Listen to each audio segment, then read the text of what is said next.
संविधान के अनुसार प्रत्येक राज्य के लिए एक उच्च न्यायालय होगा अनुच्छेद 214 के अंतर्गत, लेकिन संसद विधि द्वारा 2 या 2 से अधिक राज्यों और किसी संघ राज्य क्षेत्र के लिए एक ही उच्च न्यायालय स्थापित कर सकता है अनुच्छेद 231 के अंतर्गत।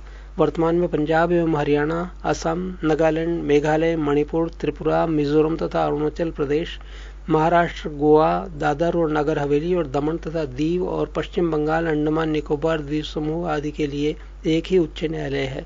वर्तमान में भारत में 21 उच्च न्यायालय हैं। केंद्र शासित प्रदेशों में से केवल दिल्ली में उच्च न्यायालय है। प्रत्येक उच्च न्यायालय का गठन एक मुख्य न्यायाधीश तथा अन्य न्यायाधीशों से मिलकर किया जाता है। इनकी नियुक्ति राष्ट्रपति के द्वारा होती है। भिन्न भिन्न उच्च न्यायालयों में न्यायाधीशों की संख्या अलग अलग होती है। गुवाहाटी उच्च न्यायालय में न्यायाधीशों की संख्या सबसे कम अर्थात 3 एवं इलाहाबाद उच्च न्यायालय में न्यायाधीशों की संख्या सबसे अधिक अर्थात 58 है। उच्च न्यायालय के न्यायाधीशों के लिए योग्यताएं: पहली योग्यता, भारत का नागरिक हो। दूसरी योग्यता, कम से कम 10 वर्ष तक न्यायिक पद धारण कर चुका हो अथवा किसी उच्च न्यायालय में या एक से अधिक उच्च न्यायालयों में लगातार 10 वर्षों तक अधिवक्ता रहा हो। उच्च न्यायालय के न्यायाधीश को उस राज्य जिसमें उच्च न्यायालय स्थित है का राज्यपाल उसके पद की शपथ दिलाता है। उच्च न्यायालय के मुख्य न्यायाधीश का वेतन 30,000 रुपये प्रति माह है एवं अन्य न्यायाधीशों का वेतन 26,000 रुपये प्रति माह है। उच्च न्यायालय के न्यायाधीशों का अवकाश ग्रहण करने की अधिकतम उम्र सीमा 62 वर्ष है। उच्च न्यायालय के न्यायाधीश अपने पद से राष्ट्रपति को संबोधित कर कभी भी त्यागपत्र दे सकता है। उच्च न्यायालय के न्यायाधीश को उसी प्रकार अपदस्थ किया जा सकता है जिस प्रकार उच्चतम न्यायालय का न्यायाधीश पद मुक्त किया जाता है। जिस व्यक्ति ने उच्च न्यायालय में स्थायी न्यायाधीश के रूप में कार्य किया है वह उस उच्च न्यायालय में वकालत नहीं कर सकता, किंतु वह किसी दूसरे उच्च न्यायालय में अथवा उच्चतम न्यायालय में वकालत कर सकता है। राष्ट्रपति आवश्यकता अनुसार किसी भी उच्च न्यायालय में न्यायाधीशों की संख्या में वृद्धि कर सकता है अथवा अतिरिक्त न्यायाधीशों की नियुक्ति कर सकता है। राष्ट्रपति उच्च न्यायालय के किसी अवकाश प्राप्त न्यायाधीश को भी उच्च न्यायालय के न्यायाधीश के रूप में कार्य करने का अनुरोध कर सकता है। उच्च न्यायालय एक अभिलेख न्यायालय होता है जिसके विषय उसके निर्णय आधिकारिक माने जाते हैं तथा उसके आधार पर न्यायालय अपने निर्णय देते हैं। भारत के मुख्य न्यायाधीश से परामर्श कर राष्ट्रपति उच्च न्यायालय के में किसी भी न्यायाधीश का स्थानांतरण किसी दूसरे उच्च न्यायालय में कर सकता है। उच्च न्यायालय अधिकारिता तथा स्थान। पहला उच्च न्यायालय कोलकाता, जिसका स्थापना वर्ष 1862 ईस्वी। राज्य क्षेत्रीय अधिकारिता पश्चिम बंगाल, अंडमान और निकोबार द्वीप समूह। मूल स्थान कोलकाता। इसकी खंडपीठ पोर्ट ब्लेयर में है। दूसरा उच्च न्यायालय मुंबई उच्च न्यायालय, स्थापना वर्ष 1862 ईस्वी। क्षेत्रीय अधिकारिता महाराष्ट्र, गोवा, दादर, नगर हवेली, दमन एवं दीव। मूल स्थान मुंबई। इसके खंडपीठ नागपुर में भी है। 3 मद्रास उच्च न्यायालय, स्थापना वर्ष 1862 ईस्वी। क्षेत्रीय अधिकारिता तमिलनाडु और पुदुचेरी। मूल स्थान चेन्नई। इसकी कोई खंडपीठ नहीं है। 3 इलाहाबाद उच्च न्यायालय, स्थापना वर्ष 1866 ईस्वी। क्षेत्रीय अधिकारिता उत्तर प्रदेश। मूल स्थान इलाहाबाद और इसकी खंडपीठ लखनऊ में भी है। 5 कर्नाटक उच्च न्यायालय, स्थापना वर्ष 1884 ईस्वी। राज्य क्षेत्रीय अधिकारिता कर्नाटक। मूल स्थान बेंगलोर। इसकी कोई खंडपीठ नहीं है। 6 पटना उच्च न्यायालय, स्थापना वर्ष 1916 ईस्वी। राज्य क्षेत्रीय अधिकारिता बिहार। मूल स्थान पटना। 7 जम्मू कश्मीर उच्च न्यायालय, स्थापना वर्ष 1928 ईस्वी। राज्य क्षेत्रीय अधिकारिता जम्मू कश्मीर। मूल स्थान श्रीनगर। इसके खंडपीठ जम्मू में है। 8 उड़ीसा उच्च न्यायालय, स्थापना वर्ष 1948 ईस्वी। राज्य क्षेत्रीय अधिकारिता उड़ीसा। मूल स्थान कटक। इसकी कोई खंडपीठ नहीं है। 9 गुवाहाटी उच्च न्यायालय, स्थापना वर्ष 1948 ईस्वी।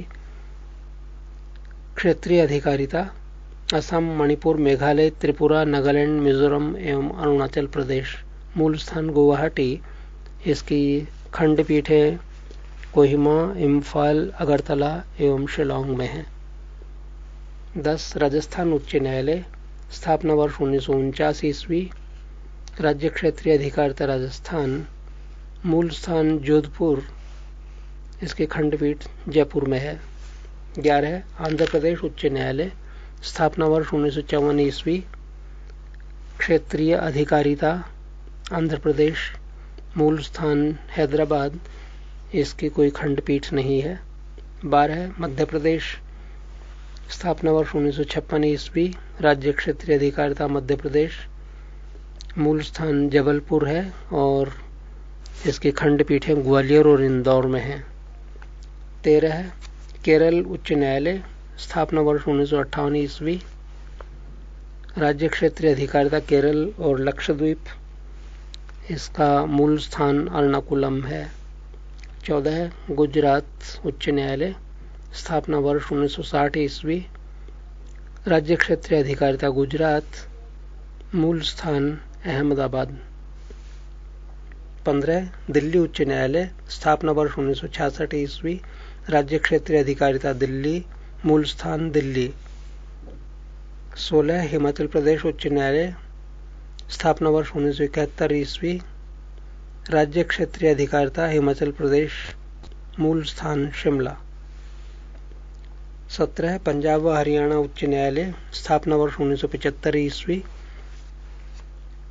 राज्य क्षेत्रीय अधिकारिता पंजाब हरियाणा चंडीगढ़, मूल स्थान चंडीगढ़ है, इसकी कोई खंडपीठ नहीं है। 226। 18 सिक्किम उच्च न्यायालय, स्थापना वर्ष 1975 ईस्वी, राज्य क्षेत्रीय अधिकारिता सिक्किम, मूल स्थान गंगटोक, इसकी कोई खंडपीठ नहीं है। 19 छत्तीसगढ़ उच्च न्यायालय, स्थापना वर्ष 2000 ईस्वी, राज्य क्षेत्रीय अधिकारिता छत्तीसगढ़, मूल स्थान बिलासपुर।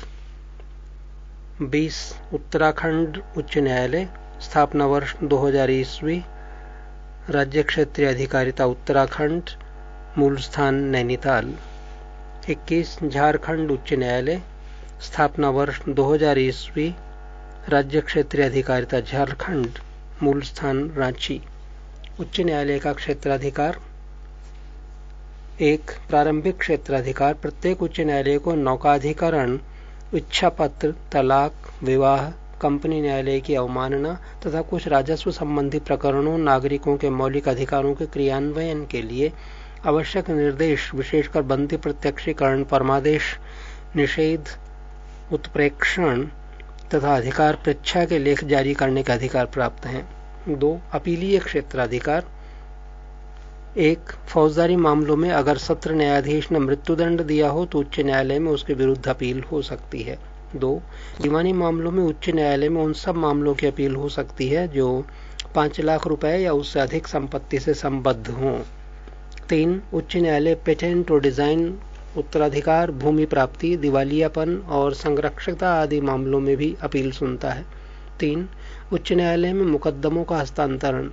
यदि किसी उच्च न्यायालय को ऐसा लगे कि जो अभियोग अधीनस्थ न्यायालय में विचाराधीन है वह विधि के किसी सारगर्भित प्रश्न से संबद्ध है तो वह उसे अपने यहाँ हस्तांतरित करे, या तो उसका निपटारा स्वयं कर देता है या विधि से संबद्ध प्रश्न को निपटाकर अधीनस्थ न्यायालय को निर्णय के लिए वापस भेज देता है। 4 प्रशासकीय अधिकार। उच्च न्यायालयों को अपने अधीनस्थ न्यायालयों में नियुक्त, पदोन्नति तथा छुट्टियों के संबंध में नियम बनाने का अधिकार है।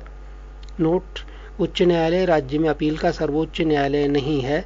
राज्य सूची से संबद्ध विषयों में भी उच्च न्यायालय के निर्णयों के विरुद्ध उच्चतम न्यायालय में अपील हो सकती है। 22 राज्य की कार्यपालिका। महत्वपूर्ण अधिकारियों के मासिक वेतन इस प्रकार हैं। 1 राष्ट्रपति 50,000 रुपए, 2 उपराष्ट्रपति 40,000 रुपए, 3 लोकसभा अध्यक्ष 40,000 रुपए, 4 राज्यपाल 36,000 रुपए, 5 सर्वोच्च न्यायालय के मुख्य न्यायाधीश 33,000 रुपए, 6 सर्वोच्च न्यायालय के अन्य न्यायाधीश 30,000 रुपए, 7 उच्च न्यायालय के मुख्य न्यायाधीश 30,000 रुपए, 8 उच्च न्यायालय के अन्य न्यायाधीश 26,000 रुपए, 9 नियंत्रक एवं महालेखा परीक्षक 30,000 रुपए, 10 मुख्य चुनाव आयुक्त 30,000 रुपए, 11 महान्यायवादी 30,000 रुपए। 22 राज्य की कार्यपालिका। राज्यपाल। संविधान के भाग 6 में राज्य शासन के लिए प्रावधान किया गया है और यह प्रावधान जम्मू कश्मीर को छोड़कर सभी राज्यों के लिए लागू होता है। राज्य की कार्यपालिका का प्रमुख राज्यपाल होता है। यह प्रत्यक्ष रूप से अथवा अधीनस्थ अधिकारियों के माध्यम से इसका उपयोग करता है। प्रत्येक राज्य में एक राज्यपाल होता है, लेकिन एक ही राज्यपाल को 2 या अधिक राज्यों का राज्यपाल नियुक्त किया जा सकता है। राज्यपाल की योग्यता। राज्यपाल पद पर नियुक्त किए जाने वाले व्यक्ति में निम्न योग्यताएं होना अनिवार्य है। पहली योग्यता, वह भारत का नागरिक हो। दूसरी योग्यता, वह 35 वर्ष की उम्र पूरी कर चुका हो। 3, किसी प्रकार के लाभ के पद पर नहीं हो। 4, वह राज्य विधानसभा का सदस्य चुने जाने योग्य हो। राज्यपाल की नियुक्ति राष्ट्रपति द्वारा 5 वर्षों की अवधि के लिए की जाती है, परंतु वह राष्ट्रपति के प्रसाद पर्यंत पद धारण करता है। राज्यपाल का वेतन 36,000 रुपये मासिक है। यदि 2 या 2 से अधिक राज्यों का एक ही राज्यपाल हो, तब उसे दोनों राज्यपालों का वेतन उस अनुपात में दिया जाएगा जैसा कि राष्ट्रपति निर्धारित करे। राज्यपाल पद ग्रहण करने से पूर्व उच्च न्यायालय के मुख्य न्यायाधीश अथवा वरिष्ठतम न्यायाधीश के सम्मुख अपने पद की शपथ लेता है। राज्यपाल की उन्मुक्तियां तथा विशेषाधिकार। 1, वह अपने पद की शक्तियों के प्रयोग तथा कर्तव्यों के पालन के लिए किसी न्यायालय के प्रति उत्तरदायी नहीं है। 2, राज्यपाल की पदावधि के दौरान उसके विरुद्ध किसी भी न्यायालय में किसी प्रकार की आपराधिक कार्रवाई नहीं प्रारंभ की जा सकती है। 3, जब तक वह पद पर हो तब तक उसकी गिरफ्तारी का आदेश किसी न्यायालय द्वारा जारी नहीं किया जा सकता। 4, राज्यपाल का पद ग्रहण करने से पूर्व या उसके पश्चात उसके द्वारा किए गए कार्य के संबंध में कोई सिविल कार्यवाही करने से पहले उसे 2 माह पूर्व सूचना देनी पड़ती है। राज्यपाल की शक्तियां तथा कार्य। 1, कार्यपालिका संबंधी कार्य। ए, राज्य के समस्त कार्यपालिका कार्य राज्यपाल के नाम से किए जाते हैं। बी, राज्यपाल मुख्यमंत्री को तथा मुख्यमंत्री की सलाह से उसके मंत्रिपरिषद के सदस्यों को नियुक्त करता है तथा उन्हें पद एवं गोपनीयता की शपथ दिलाता है।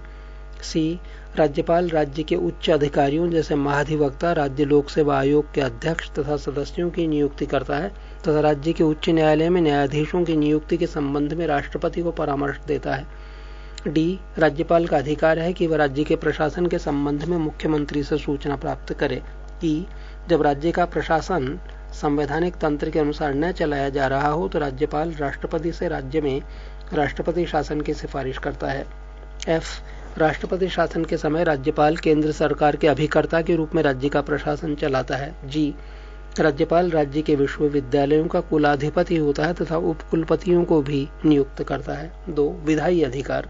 ए, राज्यपाल विधानमंडल का अभिन्न अंग है। बी, राज्यपाल विधानमंडल का सत्राह्वान करता है, उसका सत्रावसान करता है तथा उसका विघटन करता है।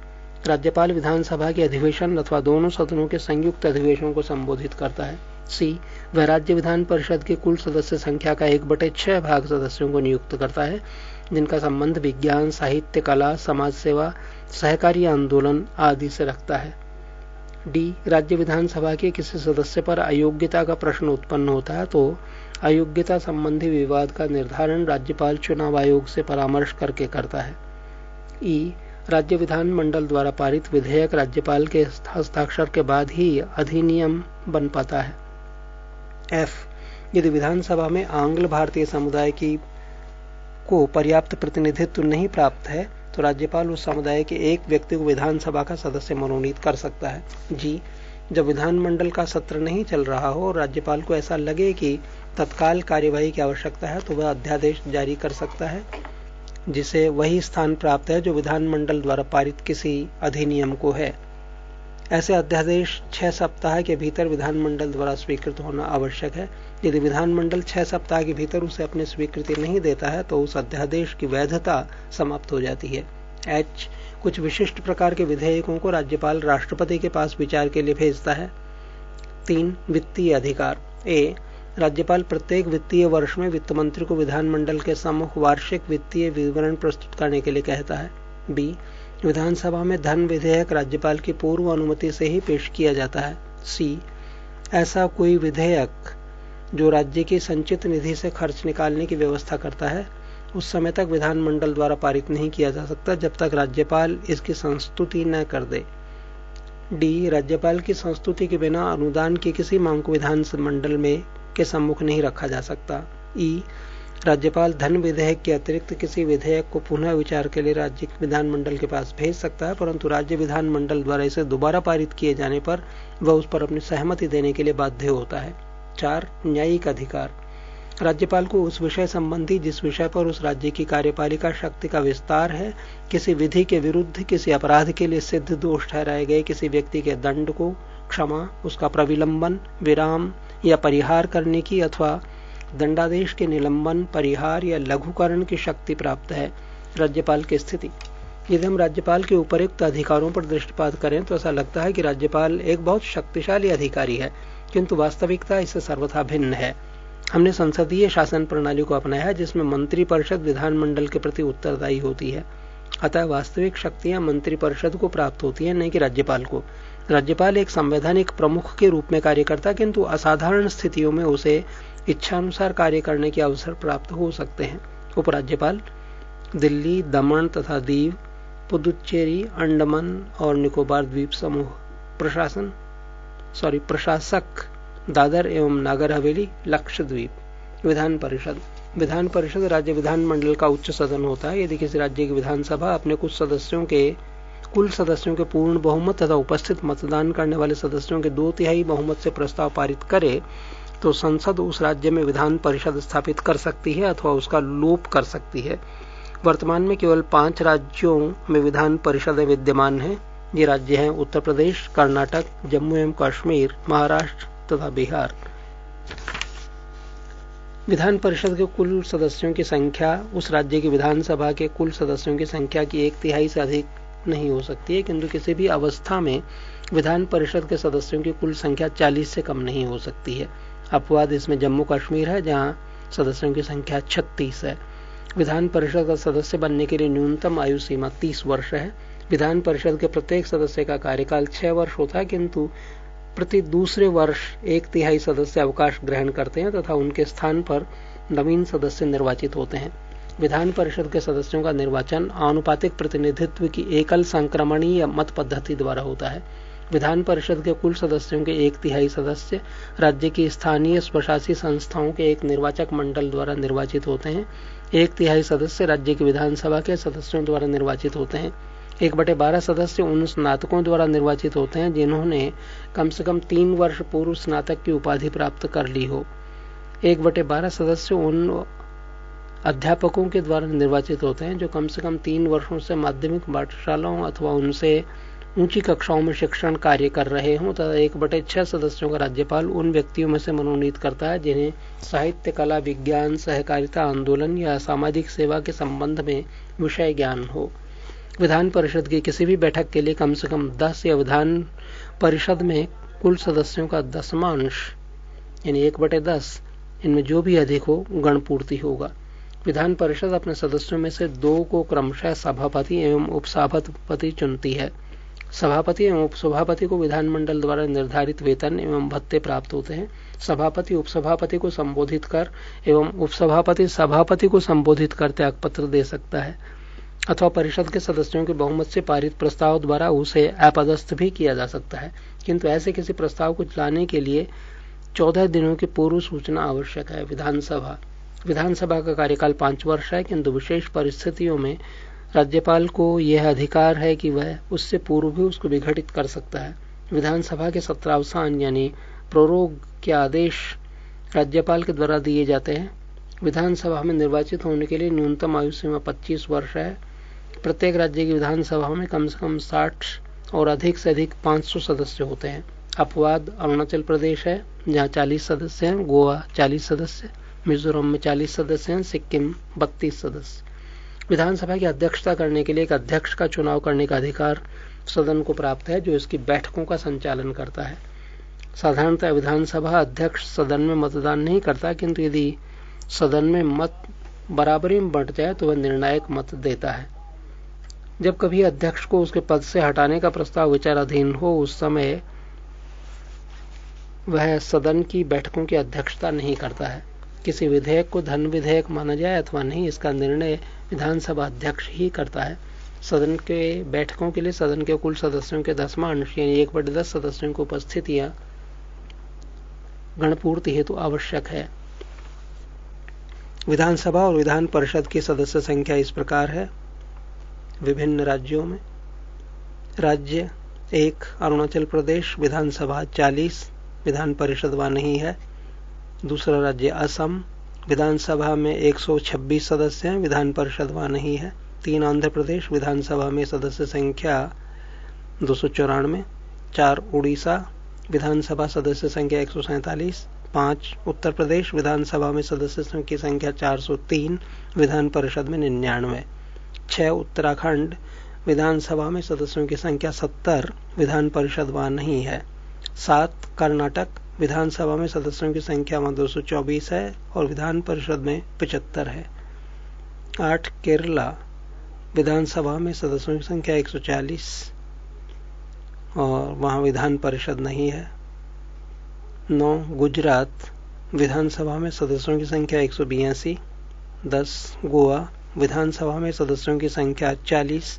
11 छत्तीसगढ़, विधानसभा में सदस्यों की संख्या 90।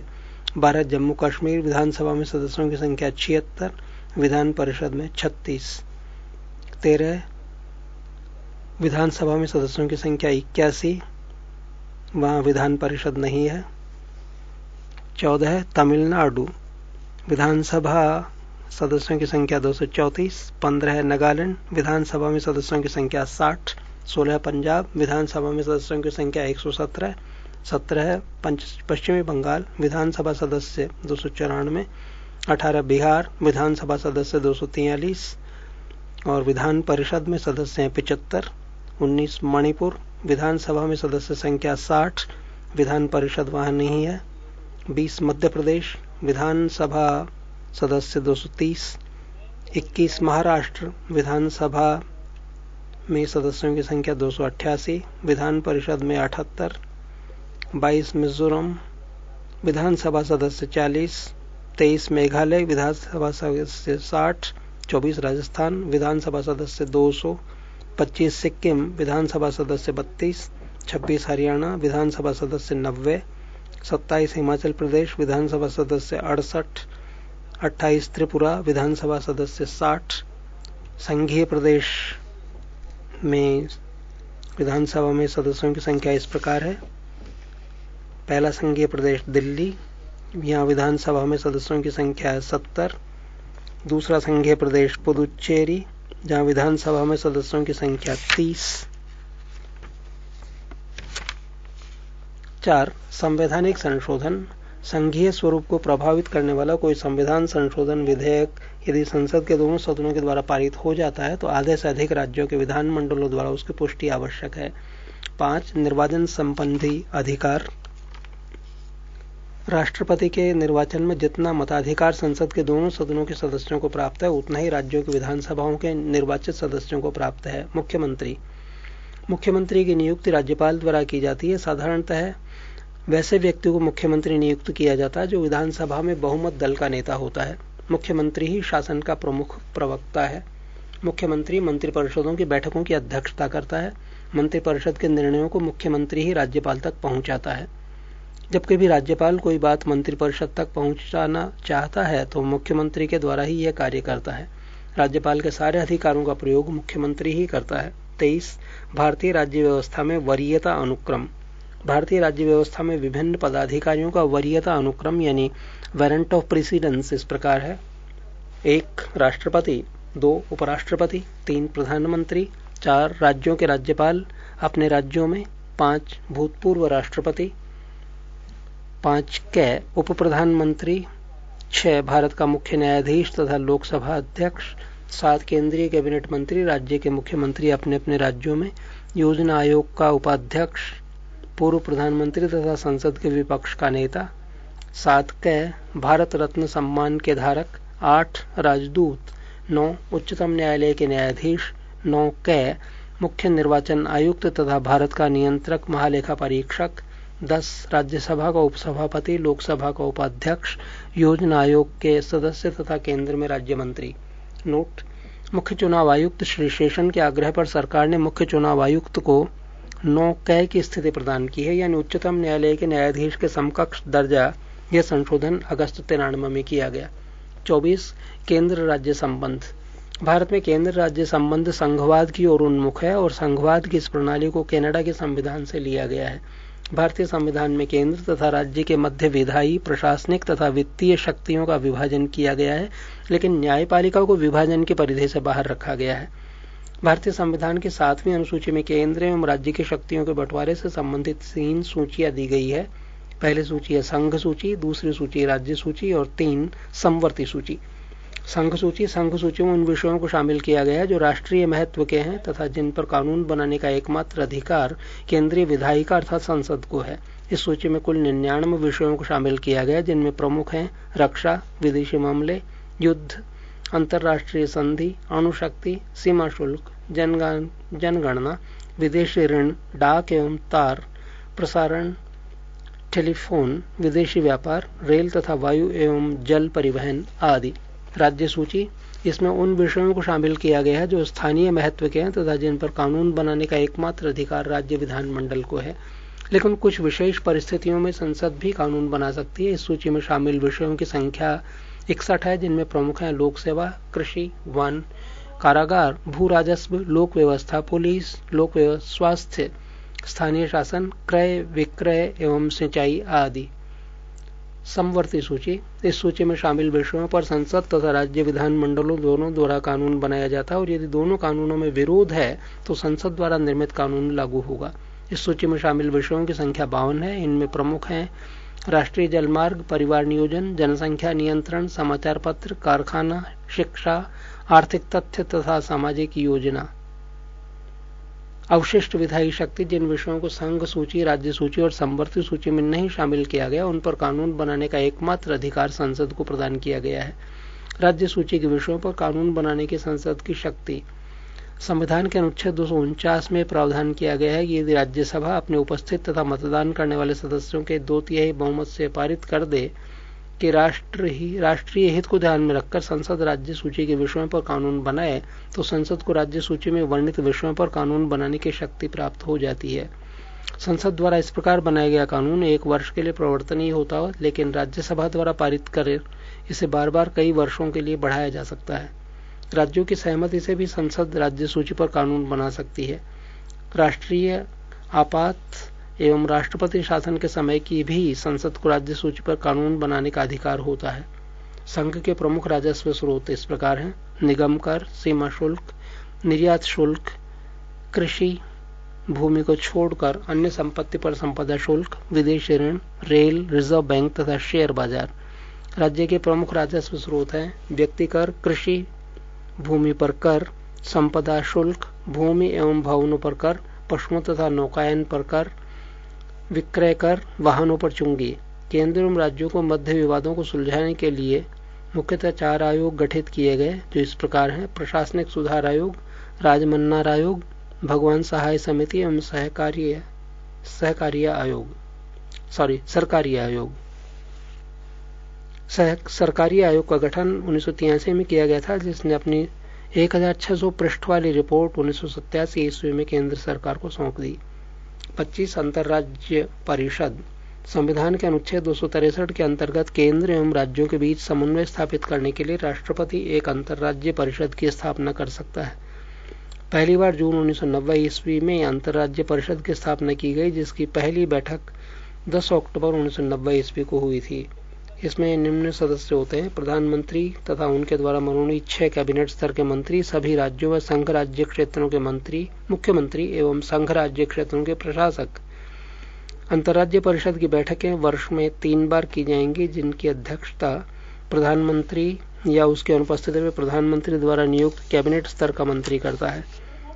परिषद की बैठक के लिए आवश्यक है कि कम से कम 10 सदस्य अथवा अवश्य उपस्थित हों। 26 वित्त आयोग, संविधान के अनुच्छेद 280 में वित्त आयोग के गठन का प्रावधान किया गया है। वित्त आयोग के गठन का अधिकार राष्ट्रपति को दिया गया है। वित्त आयोग में राष्ट्रपति द्वारा एक अध्यक्ष एवं 4 अन्य सदस्य नियुक्त किए जाएंगे। अब तक 12 वित्त आयोगों का गठन किया जा चुका है। राज्य वित्त आयोग का गठन भारतीय संविधान के अनुच्छेद 243(1) के द्वारा किया जाता है। पहला वित्त आयोग नियुक्ति वर्ष था 1951। इसके अध्यक्ष थे श्री के.सी. नियोगी। इसकी अवधि थी 1952 से 57। दूसरा वित्त आयोग 1956 में नियुक्त हुआ। इसके अध्यक्ष थे के. संतानम। इसकी अवधि 1957 से 1962 ईस्वी थी। तीसरा वित्त आयोग 1960 ईस्वी में स्थापित हुआ। इसके अध्यक्ष A.K. चंदा थे। अवधि 1962 से 1966 तक थी। चौथा वित्त आयोग 1964 ईस्वी में हुआ, जिसके अध्यक्ष डॉक्टर P.V. राजमन्नार थे। ये 1966 से 1969 तक रहा। पांचवा वित्त आयोग 1968 ईस्वी में स्थापित हुआ, जिसके महावीर त्यागी अध्यक्ष थे। इसकी अवधि 1969-70 के बीच में रही। छठा वित्त आयोग 1972 ईस्वी, इसके अध्यक्ष P. ब्रह्मानंद रेड्डी थे। इसकी अवधि 1974 से 1979 ईस्वी तक थी। सातवां वित्त आयोग 1977 ईस्वी में नियुक्त हुआ, जिसके अध्यक्ष श्री J.P. सेलट थे। इसकी अवधि 1979 से 1984 ईस्वी तक रही। आठवां वित्त आयोग 1982 ईस्वी में नियुक्त हुआ। इसके अध्यक्ष थे श्री Y.P. चौहान। इसकी अवधि 1985 से 1989 तक थी। नौवां वित्त आयोग 1987 ईस्वी, इसके अध्यक्ष N.K.P. साल्वे। 1989 से 1995 तक इसकी अवधि रही। 10वां वित्त आयोग 1992 ईस्वी में नियुक्त हुआ। इसके अध्यक्ष श्री K.C. पंत थे। अवधि 1995 से 2000 ईस्वी तक रही। 11वां वित्त आयोग 1998 ईस्वी, इसके अध्यक्ष प्रोफेसर A.M. खुसरो थे। इसकी अवधि 2000 से 2005 तक रही। 12वां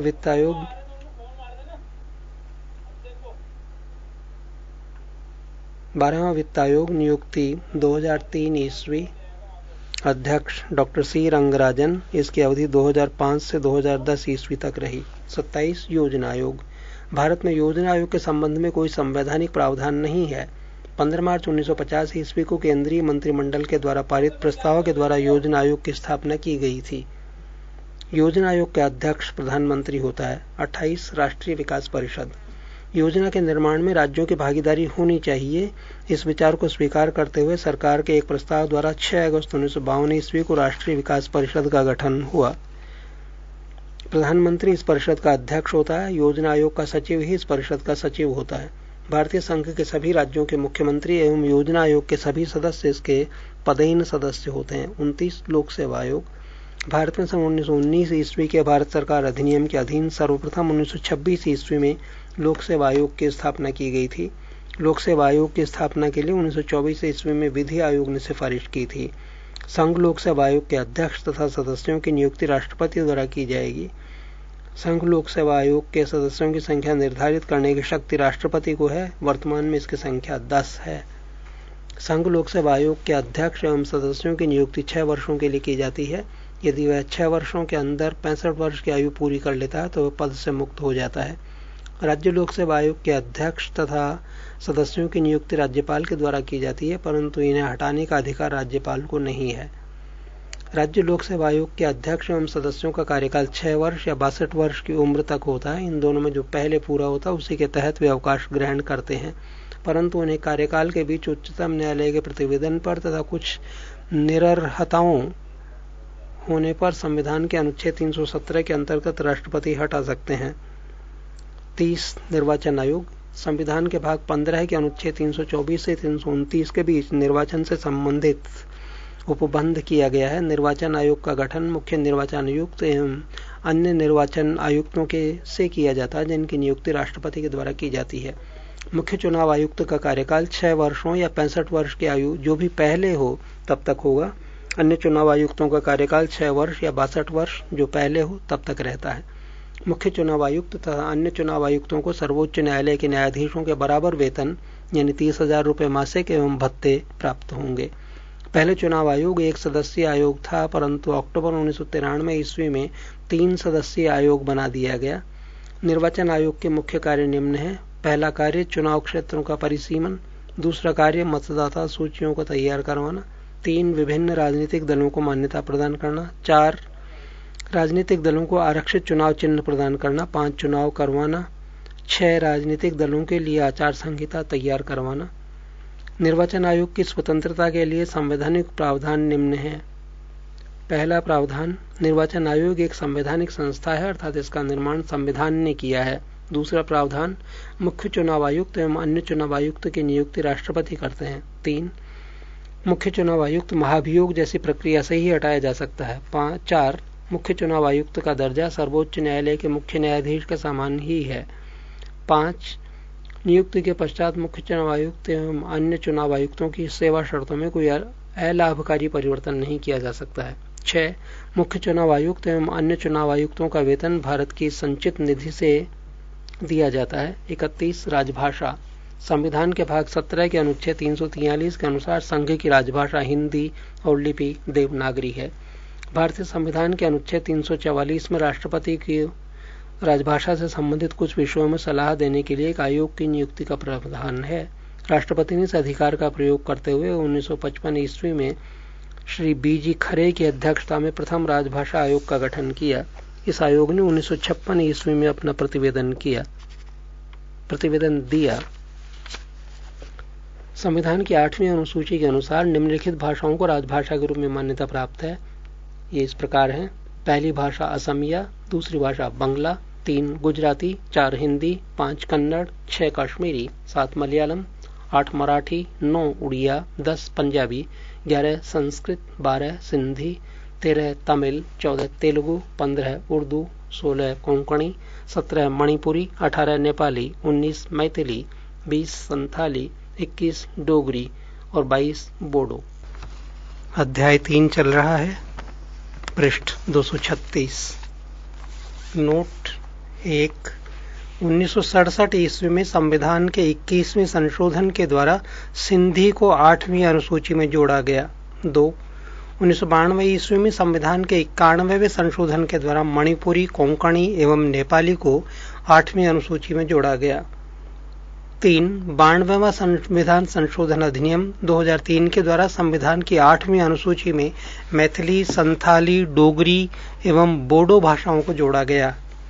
राज्य की भाषा, संविधान के अनुच्छेद 345 के अधीन प्रत्येक राज्य के विधानमंडल को यह अधिकार दिया गया है कि वह 8वीं अनुसूची में अंतर्विष्ट भाषाओं में से किसी एक या अधिक को सरकारी कार्यों के लिए राज्य की सरकारी भाषा के रूप में अंगीकार कर सकता है, किंतु राज्यों के परस्पर संबंधों में तथा संघ तथा राज्यों के परस्पर संबंधों में संघ की राजभाषा को ही प्राधिकृत भाषा माना जाएगा। उच्चतम और उच्च न्यायालयों तथा विधानमंडलों की भाषा, संविधान में प्रावधान किया गया है कि जब तक संसद द्वारा कानून बनाकर अन्यथा प्रावधान न किया जाए तब तक उच्चतम न्यायालय और उच्च न्यायालयों की भाषा अंग्रेजी होगी और संसद तथा राज्य विधानमंडलों द्वारा पारित कानून अंग्रेजी में होंगे। 32. आपात उपबंध, भारतीय संविधान में 3 प्रकार के आपातकाल की व्यवस्था की गई है। पहला आपातकाल राष्ट्रीय आपात अनुच्छेद 352, दूसरा आपात राष्ट्रपति शासन अनुच्छेद 356 एवं 3 वित्तीय आपात अनुच्छेद 360। राष्ट्रीय आपात अनुच्छेद 352 इसकी घोषणा निम्नलिखित में से किसी भी आधार पर राष्ट्रपति के द्वारा की जाती है। पहला आधार युद्ध, दूसरा आधार बाह्य आक्रमण और 3 सशस्त्र विद्रोह। राष्ट्रीय आपात की घोषणा राष्ट्रपति मंत्रिमंडल की लिखित सिफारिश पर करता है। राष्ट्रीय आपात की उद्घोषणा को न्यायालय में प्रश्नगत किया जा सकता है। 44वें संशोधन द्वारा अनुच्छेद 352 के अधीन उद्घोषणा संपूर्ण भारत में या उसके किसी भाग में की जा सकती है। राष्ट्रीय आपात के समय राज्य सरकार निलंबित नहीं की जाती है, अपितु वह संघ की कार्यपालिका के पूर्ण नियंत्रण में आ जाती है। राष्ट्रपति द्वारा की गई आपात की घोषणा 1 माह तक प्रवर्तन में रहती है और यदि इस दौरान इसे संसद के 2/3 बहुमत से अनुमोदित करवा लिया जाता है तो वह 6 माह तक प्रवर्तन में रहती है। संसद इसे पुनः एक बार में 6 महीने तक बढ़ा सकती है। यदि आपात की उद्घोषणा तब की जाती है जब लोकसभा का विघटन हो गया हो या लोकसभा का विघटन 1 मास के अंतर्गत आपात उद्घोषणा का अनुमोदन किए बिना हो जाता है, तो आपात उद्घोषणा लोकसभा की प्रथम बैठक की तारीख से 30 दिन के अंदर अनुमोदित होनी चाहिए, अन्यथा 30 दिन के बाद यह प्रवर्तन में नहीं रहेगी। यदि लोकसभा साधारण बहुमत से आपात उद्घोषणा को वापस लेने का प्रस्ताव पारित कर देती है तो राष्ट्रपति को उद्घोषणा वापस लेनी पड़ती है। आपात उद्घोषणा पर विचार करने के लिए लोकसभा का विशेष अधिवेशन तब आहूत किया जा सकता है जब लोकसभा की कुल सदस्य संख्या के 1/10 सदस्यों द्वारा लिखित सूचना लोकसभा अध्यक्ष को जब सत्र चल रहा हो या राष्ट्रपति को जब सत्र नहीं चल रहा हो दी जाती है। लोकसभा अध्यक्ष या राष्ट्रपति सूचना प्राप्ति के 14 दिनों के अंदर लोकसभा का विशेष अधिवेशन आहूत करते हैं। आपातकाल की उद्घोषणा के प्रभाव। जब कभी संविधान के अनुच्छेद 352 के अंतर्गत आपातकाल की उद्घोषणा होती है तो इसके ये प्रभाव होते हैं। पहला प्रभाव, राज्य की कार्यपालिका शक्ति संघीय कार्यपालिका के अधीन हो जाती है। दूसरा प्रभाव, संसद की विधायी शक्ति राज्य सूची से संबद्ध विषयों तक विस्तृत हो जाती है। 3. संविधान के अनुच्छेद 19 में दी गई स्वतंत्रताएं स्थगित हो जाती हैं। 4. राष्ट्रपति को यह अधिकार प्राप्त हो जाता है कि संविधान के अनुच्छेद 20-21 में उल्लिखित अधिकारों के क्रियान्वयन के लिए न्यायपालिका की शरण लेने के अधिकार को स्थगित कर दे। अनुच्छेद 352 के अधीन बाह्य आक्रमण के आधार पर आपात की प्रथम घोषणा चीनी आक्रमण के समय 26 अक्टूबर 1962 ईस्वी को की गई थी। यह उद्घोषणा 10 जनवरी 1968 ईस्वी को वापस ले ली गई। दूसरी बार आपात की उद्घोषणा 3 दिसंबर 1971 ईस्वी को पाकिस्तान से युद्ध के समय की गई बाह्य आक्रमण के आधार पर। तीसरी बार राष्ट्रीय आपात की घोषणा 26 जून 1975 ईस्वी को आंतरिक गड़बड़ी की आशंका के आधार पर जारी की गई थी। दूसरी तथा तीसरी उद्घोषणा को मार्च 1977 ईस्वी में वापस ले लिया गया। राज्य में राष्ट्रपति शासन। अनुच्छेद 356। अनुच्छेद 356 के अधीन राष्ट्रपति किसी राज्य में यह समाधान हो जाने पर कि राज्य में संवैधानिक तंत्र विफल हो गया है अथवा राज्य संघ की कार्यपालिका के किन्हीं निर्देशों का अनुपालन करने में असमर्थ रहता है तो आपात स्थिति की घोषणा कर सकता है। राज्य में आपात की घोषणा के बाद संघ न्यायिक कार्य छोड़कर राज्य प्रशासन के कार्य अपने हाथ में ले लेता है। राज्य में आपात उद्घोषणा की अवधि 2 मास होती है। इससे अधिक के लिए संसद से अनुमति लेनी होती है, तब यह 6 मास की होती है। अधिकतम 3 वर्ष तक यह एक राज्य के प्रवर्तन में रह सकती है। इससे अधिक के लिए संविधान में संशोधन करना पड़ता है। सर्वप्रथम पंजाब राज्य में अनुच्छेद 356 का प्रयोग किया गया 1951 ईस्वी में भार्गव मंत्रिमंडल के पतन के कारण। सर्वाधिक समय तक अनुच्छेद 356 का प्रयोग पंजाब राज्य में ही रहा, 11/5/1987 ईस्वी से 25/2/1992 ईस्वी तक। अनुच्छेद 356 का जनवरी 2002 ईस्वी तक 115 बार प्रयोग किया गया है। वित्तीय आपात। अनुच्छेद 360। अनुच्छेद 360 के तहत वित्तीय आपात की उद्घोषणा राष्ट्रपति द्वारा तब की जाती है जब उसे विश्वास हो जाए कि ऐसी स्थिति विद्यमान है जिसके कारण भारत के वित्तीय स्थायित्व या साख को खतरा है। वित्तीय आपात की घोषणा को 2 महीनों के भीतर संसद के दोनों सदनों के सम्मुख रखना तथा उनकी स्वीकृति प्राप्त करना आवश्यक है। वित्तीय आपात की घोषणा उस समय की जाती है जब लोकसभा विघटित हो तो 2 महीने के भीतर राज्यसभा की स्वीकृति मिलने के उपरांत वह आगे भी लागू रहेगी, किंतु नवनिर्वाचित लोकसभा द्वारा उसकी प्रथम बैठक के आरंभ से 30 दिन के भीतर ऐसी घोषणा की स्वीकृति आवश्यक है। राष्ट्रपति वित्तीय आपात की घोषणा को किसी समय वापस ले सकते हैं। वित्तीय आपात का निम्नलिखित प्रभाव होता है। पहला प्रभाव, उच्चतम न्यायालय, उच्च न्यायालय के न्यायाधीशों और संघ तथा राज्य सरकारों के अधिकारियों के वेतन में कमी की जा सकती है। 2. राष्ट्रपति आर्थिक दृष्टि से किसी भी राज्य सरकार को निर्देश दे सकता है। तीसरा प्रभाव, राष्ट्रपति को यह अधिकार प्राप्त हो जाता है कि वह राज्य सरकारों को यह निर्देश दे कि राज्य के समस्त वित्त विधेयक उसकी स्वीकृति से विधानसभा में प्रस्तुत किए जाएं। 4. राष्ट्रपति केंद्र तथा राज्यों में धन संबंधी विभाजन के प्रावधानों में आवश्यक संशोधन कर सकते हैं। शपथ एवं त्यागपत्र। पद राष्ट्रपति, शपथ इनको मुख्य न्यायाधीश दिलवाते हैं, त्यागपत्र वह उपराष्ट्रपति को प्रस्तुत करता है। पद उपराष्ट्रपति, इनको शपथ राष्ट्रपति दिलवाते हैं, त्यागपत्र भी ये राष्ट्रपति को ही प्रस्तुत करते हैं। पद राज्यपाल, शपथ राज्य उच्च न्यायालय के मुख्य न्यायाधीश दिलवाते हैं, त्यागपत्र ये राष्ट्रपति को प्रस्तुत करते हैं। पद मुख्य न्यायाधीश, शपथ राष्ट्रपति दिलवाते हैं, त्यागपत्र भी राष्ट्रपति को ही प्रस्तुत किया जाता है। पद प्रधानमंत्री, इनको शपथ राष्ट्रपति दिलवाते हैं और त्यागपत्र भी ये राष्ट्रपति को ही प्रस्तुत करते हैं। पद लोकसभा अध्यक्ष, इनकी शपथ नहीं होती है और त्यागपत्र ये उपाध्यक्ष को प्रस्तुत करते हैं। 33. भारत के राष्ट्रीय चिन्ह, राष्ट्रीय प्रतीक, नेशनल सिंबल। भारत का राष्ट्रीय प्रतीक सारनाथ स्थित अशोक के सिंह स्तंभ के शीर्ष भाग की अनुकृति है। भारत सरकार ने इसे 26 जनवरी 1950 ईस्वी को अपनाया। प्रतीक के नीचे मुंडकोपनिषद में लिखा सूत्र सत्यमेव जयते देवनागरी लिपि में अंकित है।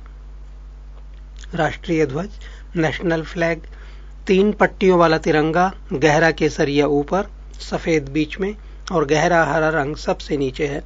सफेद पट्टी के बीच में नीले रंग का चक्र है जिसमें 24 तीलियां हैं। यह अशोक के स्तंभ पर बने धर्म चक्र का प्रतीक है। ध्वज की लंबाई एवं चौड़ाई का अनुपात 3:2 है। भारत की संविधान सभा ने राष्ट्र ध्वज का प्रारूप 22 जुलाई 1947 ईस्वी को अपनाया। राष्ट्रीय ध्वज का केसरिया रंग जागृति, शौर्य तथा त्याग का, सफेद रंग सत्य एवं पवित्रता का एवं हरा रंग जीवन समृद्धि का प्रतीक है। राष्ट्रगान, नेशनल एंथम, रविंद्रनाथ ठाकुर द्वारा रचित जन गण मन को संविधान सभा ने 26 जनवरी 1950 ईस्वी को भारत का राष्ट्रगान स्वीकार किया। इसके गायन का समय 52 सेकंड है। इसे रविंद्रनाथ ठाकुर ने 1912 ईस्वी में तत्वबोधिनी में भारत भाग्य विधाता शीर्षक से प्रकाशित किया था। राष्ट्रगीत, नेशनल सॉन्ग, बंकिम चंद्र चटर्जी के उपन्यास आनंद मठ में उन्हीं के द्वारा रचित वंदे मातरम को राष्ट्रगीत के रूप में 26 जनवरी 1950 ईस्वी को स्वीकार किया। इसे सर्वप्रथम 1896 ईस्वी में भारतीय राष्ट्रीय कांग्रेस के अधिवेशन में गाया गया था। इस गीत को गाने का समय 1 मिनट और 5 सेकंड है। राष्ट्रीय कैलेंडर, ग्रेगोरियन कैलेंडर के साथ देश भर के लिए शक संवत पर आधारित राष्ट्रीय पंचांग को सरकारी प्रयोग के लिए 22 मार्च 1957 ईस्वी को अपनाया गया। इसका पहला महीना चैत्र है। यह सामान्यतः सामान्य वर्ष में 21 मार्च को एवं लीप वर्ष में 22 मार्च को प्रारंभ होता है। 34 संसद की वित्तीय समितियां। पहली समिति प्राक्कलन समिति। इस समिति में लोकसभा के 30 सदस्य होते हैं। इसमें राज्यसभा के सदस्यों को शामिल नहीं किया जाता है। समिति के सदस्यों का चुनाव प्रत्येक वर्ष आनुपातिक प्रतिनिधित्व के अनुसार एकल संक्रमणीय मत के माध्यम से किया जाता है। इसके सदस्यों का कार्यकाल 1 वर्ष का होता है। यह समिति सरकारी खर्च में कैसे कमी लाई जाए, संगठन में कैसे कुशलता लाई जाए तथा प्रशासन में कैसे सुधार किए जाएं आदि विषयों पर रिपोर्ट देती है। प्राक्कलन समिति के प्रतिवेदन पर सदन में बहस नहीं होती है, परंतु यह समिति अपना कार्य वर्ष भर करती है और अपना दृष्टिकोण सदन के समक्ष रखती है। 2 लोक लेखा समिति। प्राक्कलन समिति के जुड़वा बहन के रूप में ज्ञात इस समिति में 22 सदस्य होते हैं, जिसमें 15 सदस्य लोकसभा द्वारा तथा 7 सदस्य राज्यसभा द्वारा 1 वर्ष के लिए निर्वाचित किए जाते हैं। यह लोकसभा की समिति है। 1967 ईस्वी से स्थापित प्रथा के अनुसार इस समिति के अध्यक्ष के रूप में विपक्ष के किसी सदस्य को नियुक्त किया जाता है। लोक लेखा समिति में राज्यसभा के सदस्यों को सह सदस्य माना जाता है तथा उन्हें मत देने का अधिकार प्राप्त नहीं है। लोक लेखा समिति का मुख्य कार्य निम्न है। पहला कार्य, यह समिति भारत के नियंत्रक महालेखा परीक्षक द्वारा दिए गए लेखा परीक्षण संबंधी प्रतिवेदनों की जांच करती है। दूसरा कार्य, भारत सरकार के व्यय के लिए सदन द्वारा प्रदान की गई राशियों का विनियोग दर्शाने वाली लेखाओं की जांच करती है। 3 संसद द्वारा प्रदान की गई धनराशि के अतिरिक्त धनराशि को व्यय किया गया हो तो समिति उन परिस्थितियों की जांच करती है जिसके कारण ऐसा अतिरिक्त व्यय करना पड़ा।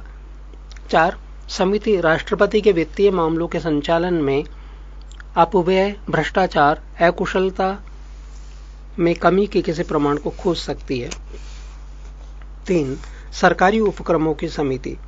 इस समिति में 16 सदस्य होते हैं, जिनमें से 10 लोकसभा तथा 5 राज्यसभा द्वारा आनुपातिक प्रतिनिधित्व की एकल संक्रमणीय मत पद्धति द्वारा निर्वाचित किए जाते हैं।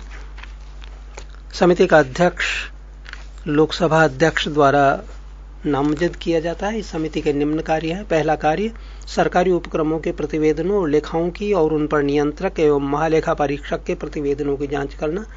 दूसरा कार्य, ऐसे विषयों की जांच करना जो सदन या अध्यक्ष द्वारा निर्दिष्ट किए जाएं।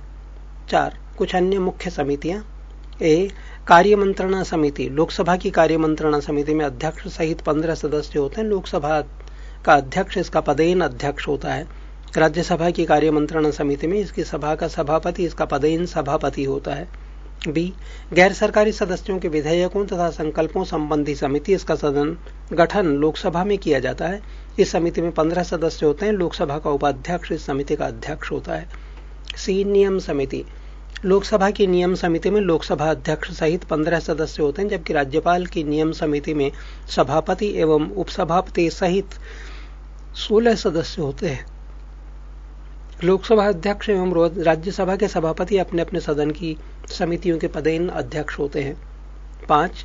अनुसूचित जातियों तथा अनुसूचित जनजातियों की कल्याण संबंधी समिति, इसमें 30 सदस्य शामिल किए जाते हैं। इसमें 20 लोकसभा तथा 10 राज्यसभा के सदस्य होते हैं।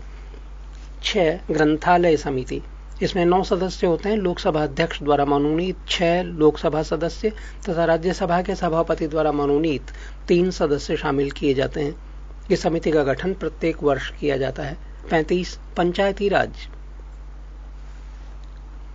पंचायती राज व्यवस्था में सुधार हेतु गठित समितियां: बलवंतराय मेहता समिति 1957 ईस्वी में, अशोक मेहता समिति 1977 ईस्वी में गठित की गई, PVK राय समिति 1985 ईस्वी, LM सिंघवी समिति 1986 ईस्वी, 64वां संविधान संशोधन 1989 ईस्वी, 73वां संविधान संशोधन 1993 ईस्वी।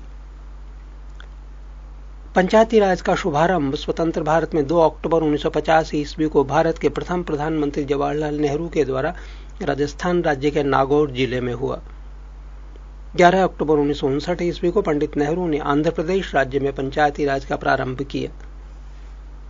73वां संविधान संशोधन। 73वां संविधान संशोधन पंचायती राज से संबंधित है। इसके द्वारा संविधान के भाग 9 अनुच्छेद 243 क से ण तक तथा अनुसूची 11 का प्रावधान किया गया है। 73वें संविधान संशोधन की मुख्य बातें: पहली बात, इसके द्वारा पंचायती राज के त्रिस्तरीय ढांचे का प्रावधान किया गया है। ग्राम स्तर पर ग्राम पंचायतें, प्रखंड स्तर पर पंचायत समिति तथा जिला स्तर पर जिला परिषद के गठन की व्यवस्था की गई है। दूसरी मुख्य बात, पंचायती राज संस्था के प्रत्येक स्तर में 1/3 स्थानों पर महिलाओं के लिए आरक्षण की व्यवस्था की गई है। 3, इसका कार्यकाल 5 वर्ष निर्धारित किया गया है। 4, राज्य की संचित निधि से इन संस्थाओं को अनुदान देने की व्यवस्था की गई है। 74वां संविधान संशोधन। 74वां संविधान संशोधन नगर पालिकाओं से संबंधित है।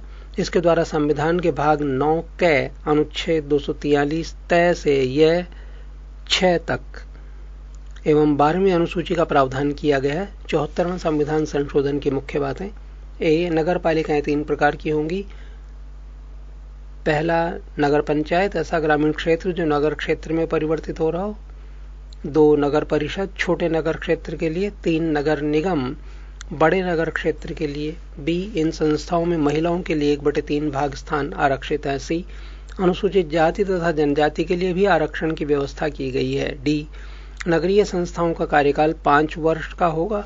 विघटन की स्थिति में 6 माह के अंदर चुनाव कराना है।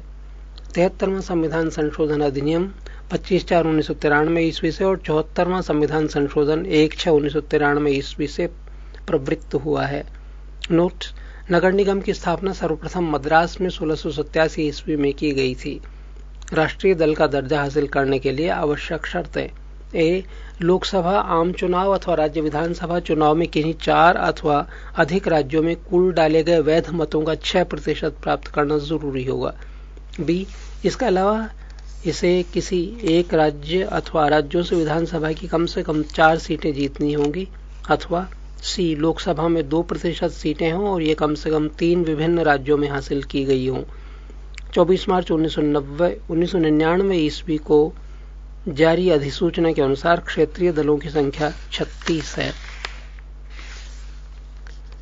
वर्तमान में मान्यता प्राप्त राष्ट्रीय राजनीतिक दल इस प्रकार है: पहला दल भारतीय जनता पार्टी, चुनाव चिन्ह इसका कमल है। दूसरा दल कांग्रेस, इसका चुनाव चिन्ह पंजा है। 3, भारतीय साम्यवादी दल, चुनाव चिन्ह हांसिया और बाली। 4, राष्ट्रीय कांग्रेस पार्टी, चुनाव चिन्ह घड़ी। 5, बहुजन समाज पार्टी, हाथी, असम को छोड़कर। 6, मार्क्सवादी साम्यवादी दल, इसका चुनाव चिन्ह हांसिया, हथौड़ा एवं तारा। प्रमुख क्षेत्रीय दल एवं उनके चुनाव चिन्ह इस प्रकार हैं: पहला दल तेलुगु देशम, चुनाव चिन्ह साइकिल, राज्य आंध्र प्रदेश। दूसरा दल समाजवादी पार्टी, चुनाव चिन्ह साइकिल, राज्य उत्तर प्रदेश। 3, असम गण परिषद, चुनाव चिन्ह हाथी, राज्य असम। 4, अकाली दल बादल, चुनाव चिन्ह तीर कमान, राज्य पंजाब। 5 समता पार्टी, चुनाव चिन्ह मशाल, राज्य बिहार और झारखंड। 6 द्रविड़ मुनेत्र कड़गम, चुनाव चिन्ह उगता सूरज, राज्य तमिलनाडु और पुदुचेरी। 7 अन्ना द्रविड़ मुनेत्र कड़गम, चुनाव चिन्ह 2 पत्तियां, राज्य तमिलनाडु। 8 दल नेशनल कॉन्फ्रेंस, चुनाव चिन्ह हल, राज्य जम्मू कश्मीर। 9 दल झारखंड मुक्ति मोर्चा, चुनाव चिन्ह तीर कमान, राज्य बिहार। 10 हरियाणा विकास पार्टी, चुनाव चिन्ह लड़का एवं लड़की, राज्य हरियाणा। 11 शिवसेना, चुनाव चिन्ह तीर कमान, राज्य महाराष्ट्र। 12 दल मुस्लिम लीग, चुनाव चिन्ह सीढ़ी, राज्य केरल। 13 दल सिक्किम संग्राम परिषद, चुनाव चिन्ह हाथी, राज्य सिक्किम। 14 दल ऑल इंडिया फॉरवर्ड ब्लॉक, चुनाव चिन्ह शेर, राज्य पश्चिम बंगाल। 15 दल नागालैंड पीपुल्स काउंसिल, चुनाव चिन्ह मुर्गा, राज्य नागालैंड। 16 दल पैंथर्स पार्टी, चुनाव चिन्ह साइकिल, राज्य जम्मू कश्मीर। 17 दल महाराष्ट्रवादी गोमांतक पार्टी, चुनाव चिन्ह शेर, राज्य गोवा। 36 महत्वपूर्ण शब्दावलियां। पहला शब्द शून्यकाल। संसद के दोनों सदनों में प्रश्नकाल के ठीक बाद के समय को शून्यकाल कहा जाता है। यह 12 बजे प्रारंभ होता है और 1 बजे दिन तक चलता है। शून्यकाल का लोकसभा या राज्यसभा की प्रक्रिया तथा संचालन नियम में कोई उल्लेख नहीं है। इस काल अर्थात 12 बजे से 1 बजे तक के समय को शून्यकाल का नाम समाचार पत्रों द्वारा दिया गया। इस काल के दौरान सदस्य अविलंबनीय महत्व के मामलों को उठाते हैं तथा उस पर तुरंत कार्यवाही चाहते हैं। 2 सदन का स्थगन। सदन के स्थगन द्वारा सदन के कामकाज को विनिर्दिष्ट समय के लिए स्थगित कर दिया जाता है। यह कुछ घंटे, दिन या सप्ताह का भी हो सकता है, जबकि सत्रावसान द्वारा सत्र की समाप्ति होती है। 3 विघटन। विघटन केवल लोकसभा का ही हो सकता है, इससे लोकसभा का अंत हो जाता है। 4 अनुपूरक प्रश्न। सदन में किसी सदस्य द्वारा अध्यक्ष की अनुमति से किसी विषय जिसके संबंध में उत्तर दिया जा चुका है के स्पष्टीकरण हेतु अनुपूरक प्रश्न पूछने की अनुमति प्रदान की जाती है। 5 तारांकित प्रश्न। जिन प्रश्नों का उत्तर सदस्य तुरंत सदन में चाहता है उसे तारांकित प्रश्न कहा जाता है। तारांकित प्रश्नों का उत्तर मौखिक दिया जाता है तथा तारांकित प्रश्नों के अनुपूरक प्रश्न भी पूछे जा सकते हैं। इस प्रश्न पर तारा लगाकर अन्य प्रश्नों से इसका भेद किया जाता है। 6 अतारांकित प्रश्न। जिन प्रश्नों का उत्तर सदस्य लिखित चाहता है उन्हें अतारांकित प्रश्न कहा जाता है। अतारांकित प्रश्न का उत्तर सदन में नहीं दिया जाता और इन प्रश्नों के अनुपूरक प्रश्न नहीं पूछे जाते। 7 अल्प सूचना प्रश्न। जो प्रश्न अविलंबनीय लोक महत्व का हो तथा जिन्हें साधारण प्रश्न के लिए निर्धारित 10 दिन की अवधि से कम सूचना देकर पूछा जा सकता है उन्हें अल्प सूचना प्रश्न कहा जाता है। 8 स्थगन प्रस्ताव। स्थगन प्रस्ताव पेश करने का मुख्य उद्देश्य किसी अविलंबनीय लोक महत्व के मामले की ओर सदन का ध्यान आकर्षित करना है। जब इस प्रस्ताव को स्वीकार कर लिया जाता है तब सदन अविलंबनीय लोक महत्व के निश्चित मामले पर चर्चा करने के लिए सदन का नियमित कार्य रोक देता है। इस प्रस्ताव को पेश करने के लिए न्यूनतम 50 सदस्यों की स्वीकृति आवश्यक है। 9 संचित निधि कंसोलिडेटेड फंड। संविधान के अनुच्छेद 266 में संचित निधि का प्रावधान है। संचित निधि से धन संसद में प्रस्तुत अनुदान के द्वारा ही व्यय किया जाता है। राज्यों को करों एवं शुल्कों में से उनका अंश देने के बाद जो धन बचता है निधि में डाल दिया जाता है। राष्ट्रपति, उपराष्ट्रपति, नियंत्रक एवं महालेखा परीक्षक आदि के वेतन तथा भत्ते इसी निधि पर भारित होते हैं।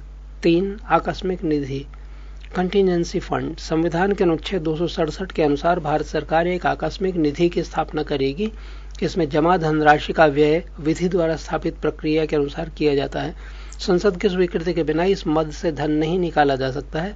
विशेष परिस्थितियों में राष्ट्रपति अग्रिम रूप से इस विधि से धन निकाल सकते हैं, इस निधि से धन निकाल सकते हैं। 11 आधे घंटे की चर्चा।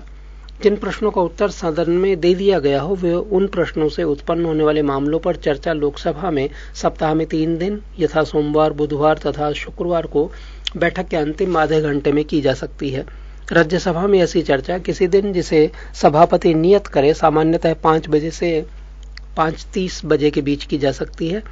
ऐसी चर्चा का विषय पर्याप्त लोक महत्व का होना चाहिए तथा विषय हाल के किसी तारांकित, अतारांकित या अल्प सूचना का प्रश्न रहा हो और जिसके उत्तर के किसी तथ्यात्मक मामले का स्पष्टीकरण आवश्यक हो, ऐसी चर्चा को उठाने की सूचना कम से कम 3 दिन पूर्व दी जानी चाहिए। 12. अल्पकालीन चर्चाएं। भारत में इस प्रथा की शुरुआत 1953 ईस्वी के बाद हुई। इसमें लोक महत्व के प्रश्न पर सदन का ध्यान आकर्षित किया जाता है। ऐसी चर्चा के लिए स्पष्ट कारणों सहित सदन के महासचिव को सूचना देना आवश्यक होता है। सूचना पर कम से कम 2 अन्य सदस्यों के हस्ताक्षर होने भी आवश्यक है। 13. विनियोग विधेयक। विनियोग विधेयक में भारत के संचित निधि पर भारित व्यय की पूर्ति के लिए अपेक्षित धन तथा सरकार के खर्च हेतु अनुदान की मांग शामिल होती है। भारत के संचित निधि में से कोई धन विनियोग विधेयक के अधीन ही निकाला जा सकता है। 14. लेखानुदान। जैसा कि विदित है, विनियोग विधेयक के पारित होने के बाद ही भारत की संचित निधि से कोई रकम निकाली जा सकती है, किंतु सरकार को इस विधेयक के पारित होने के पहले भी रुपयों की आवश्यकता हो सकती है। अनुच्छेद 116 क के अंतर्गत लोकसभा लेखा अनुदान यानी वोट ऑन अकाउंट पारित कर सरकार के लिए एक अग्रिम राशि मंजूर कर सकती है, जिसके बारे में बजट विवरण देना सरकार के लिए संभव नहीं है। 15. वित्त विधेयक फाइनेंस बिल। संविधान का अनुच्छेद 112 वित्त विधेयक को परिभाषित करता है। जिन वित्तीय प्रस्तावों को सरकार आगामी वर्ष के लिए सदन में प्रस्तुत करती है, उन वित्तीय प्रस्तावों को मिलाकर वित्त विधेयक की रचना होती है। सामान्यतः वित्त विधेयक उस विधेयक को कहते हैं जो राजस्व या व्यय से संबंधित होता है। संसद में प्रस्तुत सभी वित्त विधेयक धन विधेयक नहीं हो सकते। वित्त विधेयक धन विधेयक है या नहीं, इसे प्रमाणित करने का अधिकार केवल लोकसभा अध्यक्ष को है। 16. धन विधेयक।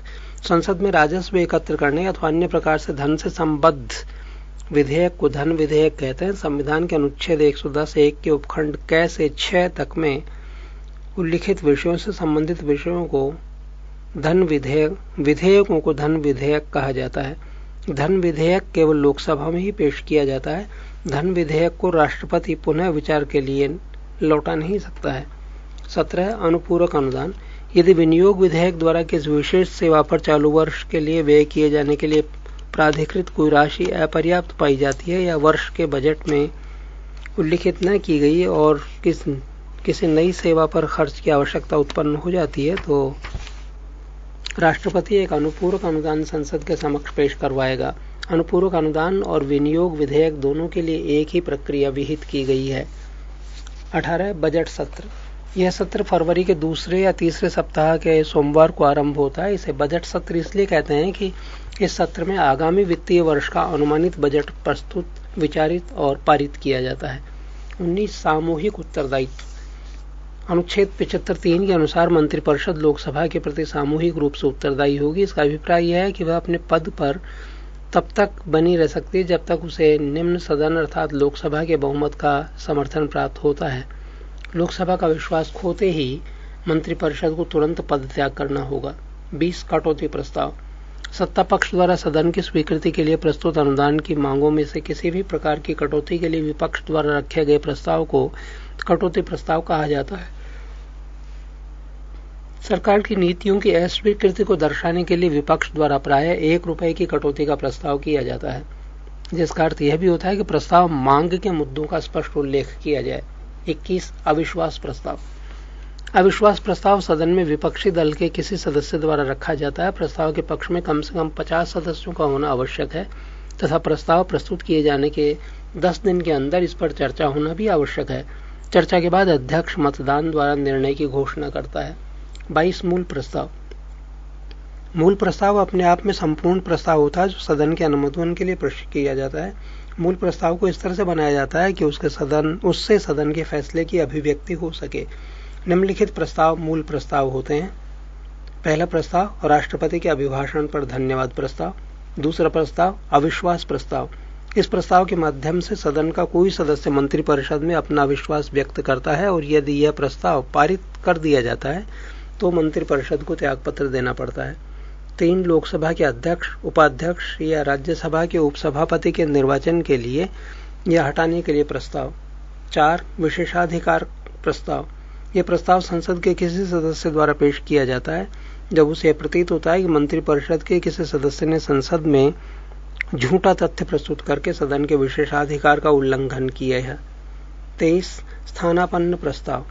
जो प्रस्ताव मूल प्रस्ताव के स्थान पर और उसके विकल्प के रूप में पेश किए जाते हैं उन्हें स्थानापन्न प्रस्ताव कहा जाता है।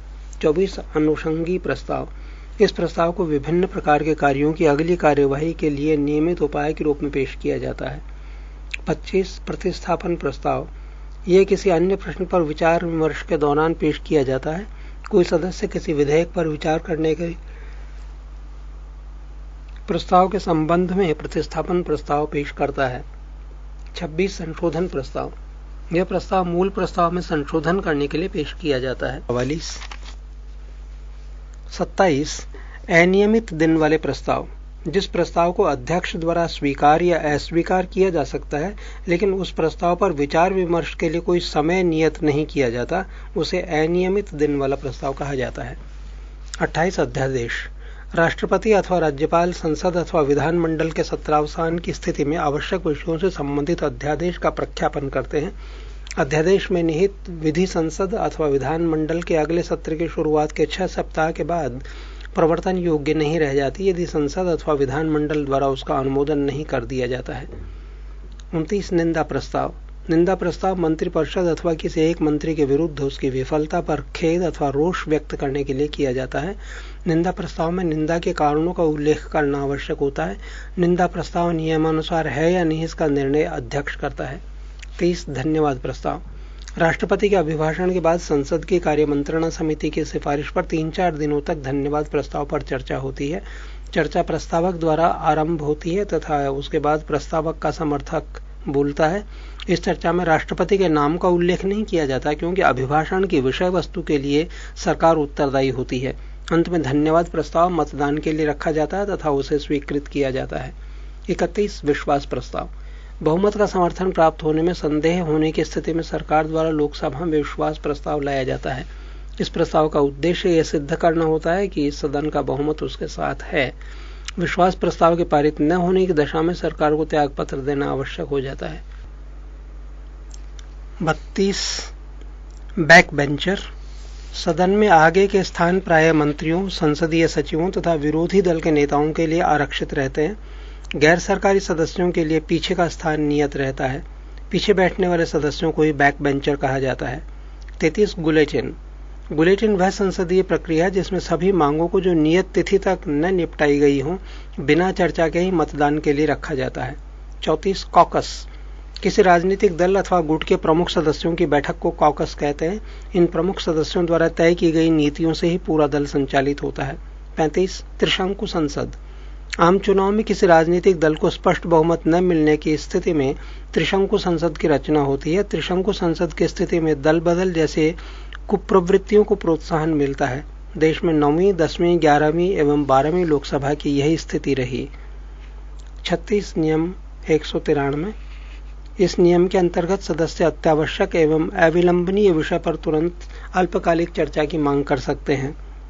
यह नियम 1953 ईस्वी में बनाया गया था। इसमें सदस्य के नियमावली में अविलंब चर्चा के लिए स्थगन प्रस्ताव के अतिरिक्त अन्य कोई साधन सदस्यों के पास न था, इसीलिए यह नियम बनाया गया। इसके अंतर्गत सदस्य किसी भी सार्वजनिक महत्व के अविलंबनीय विषय पर अल्पकालिक चर्चा के लिए नोटिस दे सकते हैं। यह चर्चा किसी प्रस्ताव के माध्यम से नहीं होती, इस कारण चर्चा के अंत में सदन में मत विभाजन नहीं होता। केवल सभी पक्ष के सदस्यों को संबद्ध विषय पर अपने विचार प्रकट करने का अवसर मिलता है। 37 न्यायिक पुनर्विलोकन। भारत में न्यायपालिका को न्यायिक पुनर्विलोकन की शक्ति प्राप्त है। न्यायिक पुनर्विलोकन के अनुसार न्यायालयों को यह अधिकार प्राप्त है कि यदि विधानमंडल द्वारा पारित की गई विधियां अथवा कार्यपालिका द्वारा दिए गए आदेश संविधान के प्रतिकूल हैं तो वे उन्हें निरस्त घोषित कर सकते हैं। 38 गणपूर्ति कोरम। सदन में किसी बैठक के लिए गणपूर्ति अध्यक्ष सहित कुल सदस्य संख्या का 10वां भाग होती है। बैठक शुरू होने के पूर्व यदि गणपूर्ति नहीं है तो गणपूर्ति घंटी बजाई जाती है। अध्यक्ष तभी पीठासीन होता है जब गणपूर्ति हो जाती है। 39 प्रश्नकाल। दोनों सदनों में प्रत्येक बैठक के प्रारंभ के 1 घंटे तक प्रश्न किए जाते हैं और उनके उत्तर दिए जाते हैं। इसे प्रश्नकाल कहा जाता है। प्रश्नकाल के दौरान सदस्यों को सरकार के कार्यों पर आलोचन प्रत्यालोचन का समय मिलता है। इसके 2 लाभ हैं। एक तो सरकार जनता की कठिनाइयों एवं अपेक्षाओं के प्रति सजग रहती है। दूसरे, इस दौरान सरकार अपनी नीतियों एवं कार्यक्रमों की जानकारी सदन को देती है। 40 दबाव समूह प्रेशर ग्रुप। व्यक्तियों के ऐसे समूह जिनके हित समान होते हैं दबाव समूह कहे जाते हैं। ये ग्रुप अपने हित के लिए शासन तंत्र पर विभिन्न प्रकार से दबाव बनाते हैं। 41 पंगु सत्र, लेम डक सेशन। एक विधानमंडल के कार्यकाल की समाप्ति तथा दूसरे विधानमंडल के कार्यकाल की शुरुआत के बीच के काल में संपन्न होने वाले सत्र को पंगु सत्र कहा जाता है। यह व्यवस्था केवल अमेरिका में है। 42 सचेतक, व्हिप। राजनीतिक दल में अनुशासन बनाए रखने के लिए सचेतक की नियुक्ति प्रत्येक संसदीय दल द्वारा की जाती है।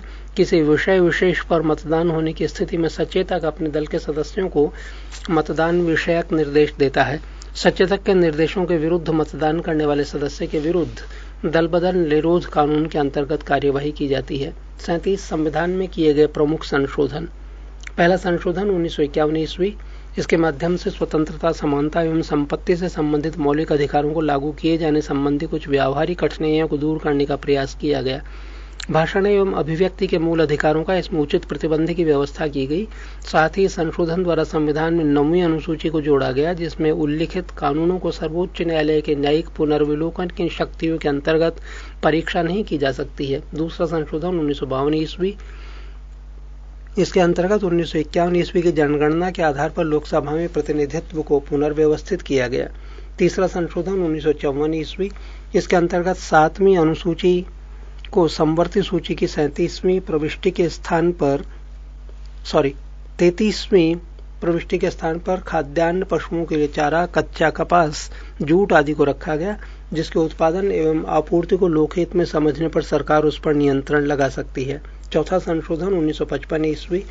इसके अंतर्गत व्यक्तिगत संपत्ति को लोकहित में राज्य द्वारा हस्तगत किए जाने की स्थिति में न्यायालय इसकी क्षतिपूर्ति के संबंध में परीक्षा नहीं कर सकता। छठा संशोधन 1956 ईस्वी।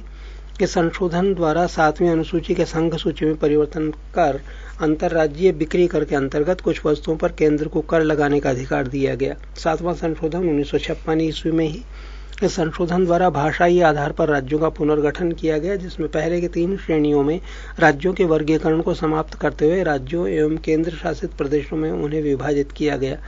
साथ ही इनके अनुरूप केंद्र एवं राज्य भी की विधान पालिकाओं में सीटों को पुनर्व्यवस्थित किया गया। 8वां संशोधन 1959 ईस्वी। इसके अंतर्गत केंद्र एवं राज्यों के निम्न सदनों में अनुसूचित जाति, अनुसूचित जनजाति एवं आंग्ल भारतीय समुदायों के आरक्षण संबंधी प्रावधानों को 10 वर्षों के लिए अर्थात 1970 ईस्वी तक बढ़ा दिया गया। 9वां संशोधन 1960 ईस्वी। इसके द्वारा संविधान की प्रथम अनुसूची में परिवर्तन करके भारत और पाकिस्तान के बीच 1958 की संधि की शर्तों के अनुसार बेरुबारी, खुलना आदि क्षेत्र पाकिस्तान को दे दिए गए। 10वां संशोधन 1961 ईस्वी। इसके अंतर्गत भूतपूर्व पुर्तगाली अंतः क्षेत्रों दादर एवं नगर हवेली को भारत में शामिल कर उन्हें केंद्र शासित प्रदेश का दर्जा दे दिया गया। 11वां संशोधन 1961 ईस्वी। इसके अंतर्गत उपराष्ट्रपति के निर्वाचन के प्रावधानों में परिवर्तन कर इस संदर्भ में दोनों सदनों के संयुक्त अधिवेशन को बुलाया गया। साथ ही यह भी निर्धारित किया गया कि निर्वाचक मंडल में पद की रिक्तता के आधार पर राष्ट्रपति या उपराष्ट्रपति के निर्वाचन को चुनौती नहीं दी जा सकती। 12वां संशोधन 1962 ईस्वी। इसके अंतर्गत संविधान की प्रथम अनुसूची में संशोधन कर गोवा, दमन एवं दीव को भारत में केंद्र शासित प्रदेश के रूप में शामिल कर लिया गया। 13वां संशोधन 1962 ईस्वी। इसके अंतर्गत नागालैंड के संबंध में विशेष प्रावधान अपनाकर उसे एक राज्य का दर्जा दे दिया गया। 14वां संशोधन 1963 ईस्वी। इसके द्वारा केंद्र शासित प्रदेश के रूप में पौंडीचेरी को भारत में शामिल किया गया। साथ ही इसके द्वारा हिमाचल प्रदेश, मणिपुर, त्रिपुरा, गोवा, दमन और दीव तथा पौंडीचेरी केंद्र शासित प्रदेशों में विधान पालिका एवं मंत्रिपरिषद की स्थापना की गई। 15वां संशोधन 1963 ईस्वी। इसके अंतर्गत उच्च न्यायालय के न्यायाधीशों की सेवा मुक्ति की आयु 60 से बढ़ाकर 62 वर्ष कर दी गई तथा अवकाश प्राप्त न्यायाधीशों की उच्च न्यायालय में नियुक्ति से संबंधित प्रावधान बनाए गए। 16वां संशोधन 1963 ईस्वी। इसके द्वारा देश की संप्रभुता एवं अखंडता के हित में मूल अधिकारों पर कुछ प्रतिबंध लगाने के प्रावधान रखे गए। साथ ही तीसरी अनुसूची में भी परिवर्तन कर शपथ ग्रहण के अंतर्गत मैं भारत की स्वतंत्रता एवं अखंडता को बनाए रखूंगा ये जोड़ा गया। 17वां संशोधन 1964 ईस्वी। इसमें संपत्ति के अधिकारों में और भी संशोधन करते हुए कुछ अन्य भूमि सुधार प्रावधानों को 9वीं अनुसूची में रखा गया, जिनकी वैधता की परीक्षा सर्वोच्च न्यायालय द्वारा नहीं की जा सकती थी। 18वां संशोधन 1966 ईस्वी। इसके अंतर्गत पंजाब का भाषाई आधार पर पुनर्गठन करते हुए पंजाबी भाषी क्षेत्र को पंजाब एवं हिंदी भाषी क्षेत्र को हरियाणा के रूप में गठित किया गया। पर्वतीय क्षेत्र हिमाचल प्रदेश को दे दिए गए तथा चंडीगढ़ को केंद्र शासित प्रदेश बनाया गया। 19वां संशोधन 1966 ईस्वी। इसके अंतर्गत चुनाव आयोग के अधिकारों में परिवर्तन किया गया एवं उच्च न्यायालय को चुनाव याचिकाएं सुनने का अधिकार दिया गया। 20वां संशोधन 1966 ईस्वी के अंतर्गत अनियमितता के आधार पर नियुक्त कुछ जिला न्यायाधीशों को नियुक्ति को वैधता प्रदान की गई। 21वां संशोधन 1967 ईस्वी के द्वारा सिंधी भाषा को संविधान की 8वीं अनुसूची के अंतर्गत 15वीं भाषा ग्रुप में शामिल किया गया। 22वां संशोधन 1969 ईस्वी के द्वारा असम से अलग करके एक नया राज्य मेघालय बनाया गया। 23वां संशोधन 1969 ईस्वी। इसके अंतर्गत विधान पालिकाओं में अनुसूचित जाति एवं अनुसूचित जनजाति के आरक्षण एवं आंग्ल भारतीय समुदाय के लोगों का मनोनयन और 10 वर्षों के लिए बढ़ा दिया गया। 24वां संशोधन 1971 ईस्वी। संशोधन के अंतर्गत संसद की शक्ति को स्पष्ट किया गया कि वह संविधान के किसी भी मांग को, जिसमें भाग 3 के अंतर्गत आने वाले मूल अधिकार भी हैं, संशोधित कर सकती है। साथ ही यह भी निर्धारित किया गया है कि संविधान संबंधी विधेयक जब दोनों सदनों से पारित होकर राष्ट्रपति के समक्ष जाएगा तो इस पर राष्ट्रपति द्वारा सम्मति दिया जाना बाध्यकारी होगा। 26वां संशोधन 1971 ईस्वी। इसके अंतर्गत भूतपूर्व देशी राज्यों के शासकों की विशेष उपाधियों एवं उनके प्रीवी पर्स को समाप्त कर दिया गया। 27वां संशोधन 1971 ईस्वी। इसके अंतर्गत मिजोरम एवं अरुणाचल प्रदेश को केंद्र शासित प्रदेशों के रूप में स्थापित किया गया। 29वां संशोधन 1972 ईस्वी। इसके अंतर्गत केरल भू सुधार संशोधन अधिनियम 1969 तथा केरल भू सुधार संशोधन अधिनियम 1971 को संविधान की 9वीं अनुसूची में रख दिया गया, जिससे इसकी संवैधानिक वैधता को न्यायालय में चुनौती न दी जा सके। 31वां संशोधन 1973 ईस्वी। इसके द्वारा लोकसभा के सदस्यों की संख्या 525 से 545 कर दी गई तथा केंद्र शासित प्रदेशों का प्रतिनिधित्व 25 से घटाकर 20 कर दिया गया। 32वां संशोधन 1974 ईस्वी। इसके द्वारा संसद एवं विधान पालिकाओं के सदस्यों द्वारा दबाव में या जबरदस्ती किए जाने पर इस्तीफा देना अवैध घोषित किया गया एवं अध्यक्ष को यह अधिकार दिया गया कि वह सिर्फ स्वेच्छा से दिए गए एवं उचित त्यागपत्र को ही स्वीकार करे।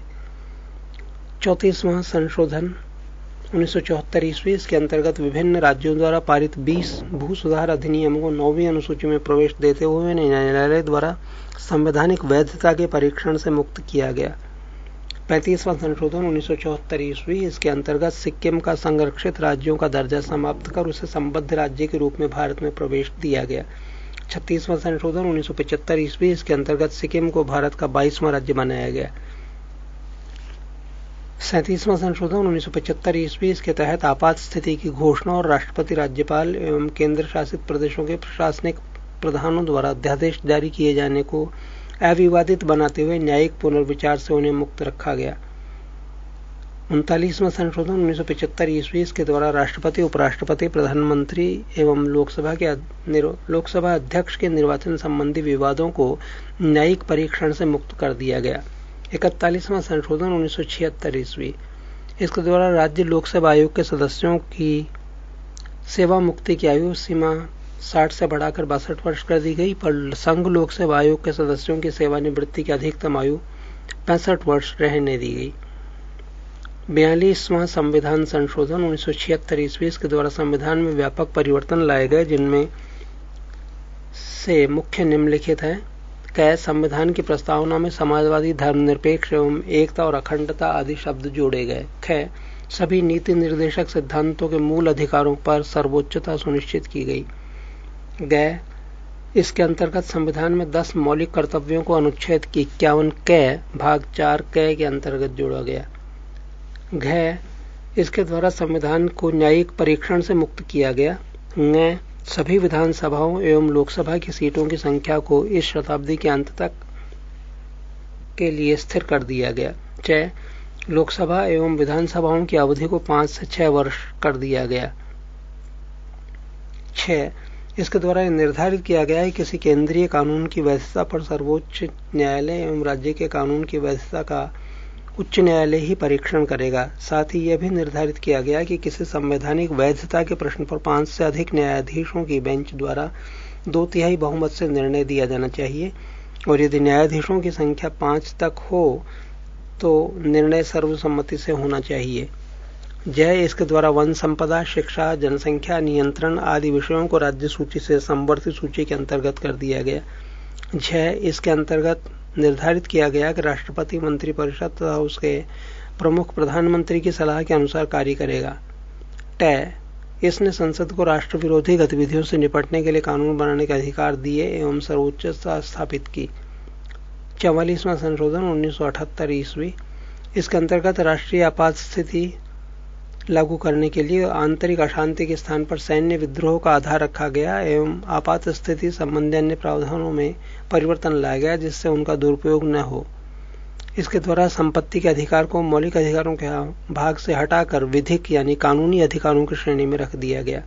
लोकसभा तथा राज्य विधानसभाओं की अवधि 6 वर्ष से घटाकर पुनः 5 वर्ष कर दी गई। उच्चतम न्यायालय को राष्ट्रपति तथा उपराष्ट्रपति के निर्वाचन संबंधी विवाद को हल करने की अधिकारिता प्रदान की गई।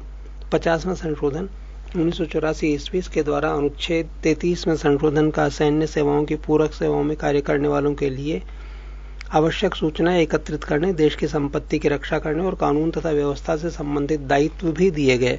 साथ ही इन सेवाओं द्वारा उचित कर्तव्य पालन हेतु संसद को कानून बनाने के अधिकार भी दिए गए। 52वां संशोधन 1985 ईस्वी।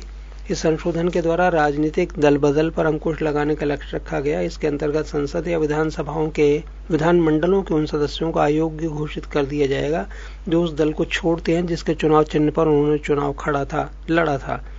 फिर यदि किसी दल की संसदीय पार्टी के 1/3 सदस्य अलग दल बनाना चाहते हैं तो उन पर अयोग्यता लागू नहीं होगी। दल बदल विरोधी इन प्रावधानों को संविधान की 10वीं अनुसूची के अंतर्गत रखा गया। 53वां संशोधन 1986 ईस्वी। इसके अंतर्गत अनुच्छेद 371 में खंड जी जोड़कर मिजोरम को राज्य का दर्जा दिया गया। 54वां संशोधन 1986 ईस्वी। इसके द्वारा संविधान की दूसरी अनुसूची के भाग डी में संशोधन कर न्यायाधीशों के वेतन में वृद्धि का अधिकार संसद को दिया गया। 55वां संशोधन 1986 ईस्वी के अंतर्गत अरुणाचल प्रदेश को राज्य बनाया गया। 56वां संशोधन 1987 ईस्वी। इसके अंतर्गत गोवा को एक राज्य का दर्जा दिया गया तथा दमन और दीव को केंद्र शासित प्रदेश के रूप में ही रहने दिया गया।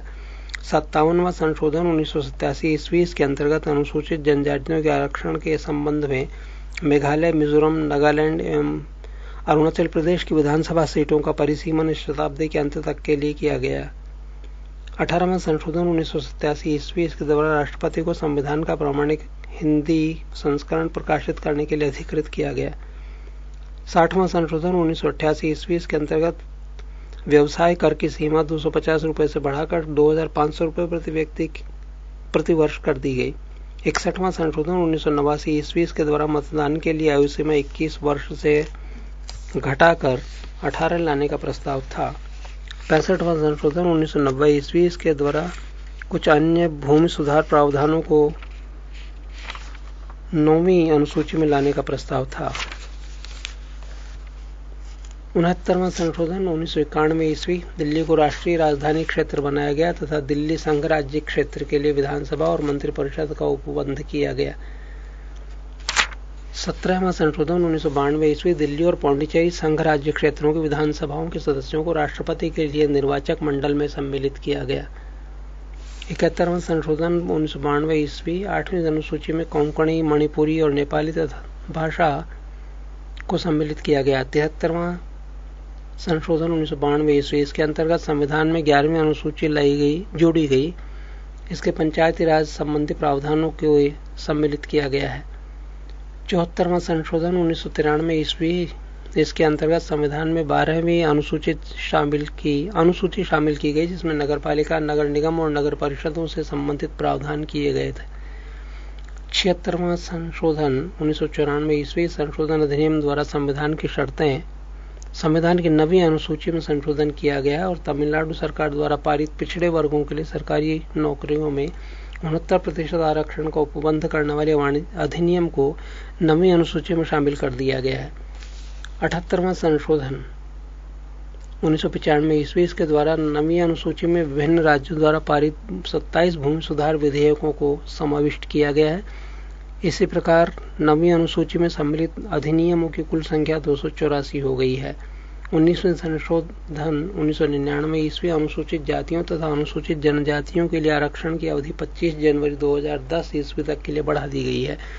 इन संशोधन के माध्यम से व्यवस्था की गई है कि अब राज्यों को प्रत्यक्ष केंद्रीय करों से प्राप्त कुल धनराशि का 29% हिस्सा मिलेगा।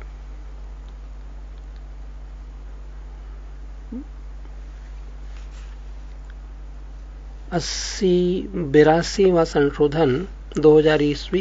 इस संशोधन के द्वारा राज्यों को सरकारी नौकरियों में आरक्षित रिक्त स्थानों की भर्ती हेतु प्रोन्नति के मामलों में अनुसूचित जातियों एवं अनुसूचित जनजातियों के अभ्यर्थियों के लिए न्यूनतम प्राप्तांकों में छूट प्रदान करने की अनुमति प्रदान की गई है। 83वां संशोधन 2000 ईस्वी। इस संशोधन के द्वारा राज्यों को सरकारी नौकरियों में आरक्षित रिक्त स्थानों की भर्ती हेतु प्रोन्नति के मामलों में अनुसूचित जातियों एवं अनुसूचित जनजातियों के अभ्यर्थियों के लिए न्यूनतम प्राप्तांकों में छूट प्रदान करने की अनुमति प्रदान की गई है।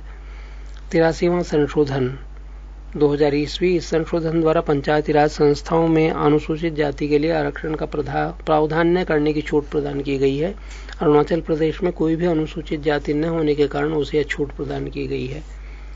84वां संविधान संशोधन अधिनियम 2001 ईस्वी। इस संशोधन अधिनियम द्वारा लोकसभा तथा विधानसभाओं की सीटों की संख्या में वर्ष 2026 तक कोई परिवर्तन न करने का प्रावधान किया गया है। 85वां संविधान संशोधन अधिनियम 2001 ईस्वी। सरकारी सेवाओं में अनुसूचित जाति जनजाति के अभ्यर्थियों के लिए पदोन्नति में आरक्षण की व्यवस्था। 46वां संविधान संशोधन अधिनियम 2002 ईस्वी।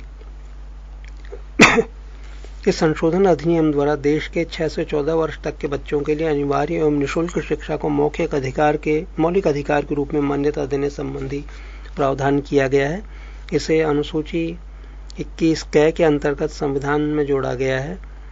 इस अधिनियम द्वारा संविधान के अनुच्छेद 45 तथा अनुच्छेद 51 क में संशोधन किए जाने का प्रावधान है। 87वां संविधान संशोधन अधिनियम 2003 ईस्वी। परिसीमन में जनसंख्या का आधार 1991 की जनगणना के स्थान पर 2001 कर दिया गया है। 28वां संविधान संशोधन अधिनियम 2003 ईस्वी। सेवाओं पर कर का प्रावधान। 89वां संविधान संशोधन अधिनियम 2003 ईस्वी। अनुसूचित जनजाति के लिए पृथक राष्ट्रीय आयोग की स्थापना की व्यवस्था। 90वां संविधान संशोधन अधिनियम 2003 ईस्वी। असम विधानसभा में अनुसूचित जनजातियों और गैर अनुसूचित जनजातियों का प्रतिनिधित्व बरकरार रखते हुए बोडोलैंड टेरिटोरियल काउंसिल क्षेत्र गैर जनजाति के लोगों के अधिकारों की सुरक्षा। 51वां संविधान संशोधन अधिनियम 2003 ईस्वी। दल बदल व्यवस्था में संशोधन केवल संपूर्ण दल के विलय को मान्यता प्रदान। केंद्र तथा राज्य में मंत्रिपरिषद के सदस्य संख्या क्रमशः लोकसभा तथा विधानसभा की सदस्य संख्या का 15% होगा।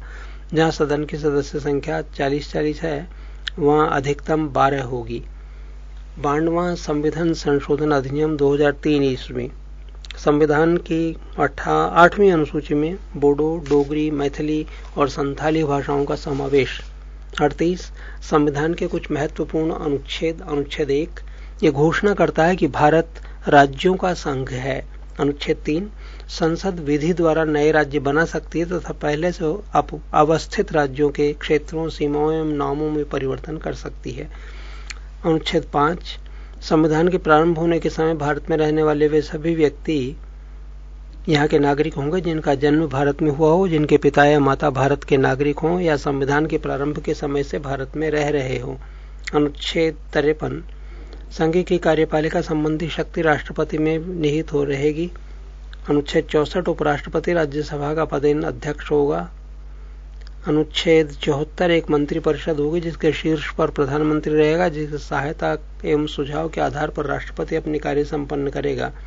राष्ट्रपति मंत्रिपरिषद के लिए किसी सलाह के पुनर्विचार को आवश्यक समझ सकता है, पर पुनर्विचार के पश्चात ही दी गई सलाह के अनुसार वह कार्य करेगा। इससे संबंधित किसी विवाद की परीक्षा किसी न्यायालय में नहीं की जाएगी।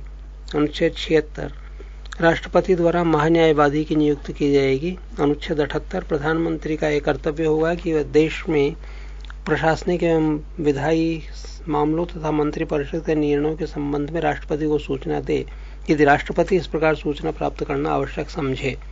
अनुच्छेद 86 इसके अंतर्गत राष्ट्रपति द्वारा संसद को संबोधित करने तथा संदेश भेजने के अधिकार का उल्लेख है। 108 अनुच्छेद यदि किसी विधेयक के संबंध में दोनों सदनों में गतिरोध उत्पन्न हो गया है तो संयुक्त अधिवेशन का प्रावधान है। अनुच्छेद 110 धन विधेयक को इसमें परिभाषित किया गया है। अनुच्छेद 111 संसद के दोनों सदनों द्वारा पारित विधेयक राष्ट्रपति के पास जाता है।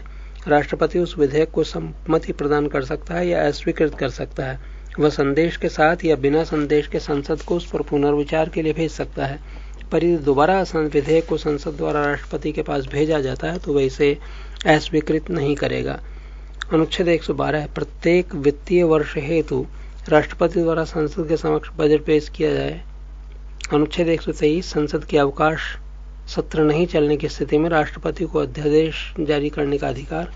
अनुच्छेद 124 इसके अंतर्गत सर्वोच्च न्यायालय के गठन का वर्णन है। अनुच्छेद 129 सर्वोच्च न्यायालय एक अभिलेख न्यायालय है। अनुच्छेद 148 नियंत्रक एवं महालेखा परीक्षक की नियुक्ति राष्ट्रपति द्वारा की जाएगी। अनुच्छेद 163 राज्यपाल के कार्यों में सहायता एवं सुझाव देने के लिए राज्यों में एक मंत्रिपरिषद एवं इसके शीर्ष पर मुख्यमंत्री होगा। पर राज्यपाल के स्वविवेक संबंधी कार्यों में वह मंत्रिपरिषद को सुझाव लेने के लिए बाध्य नहीं होगा।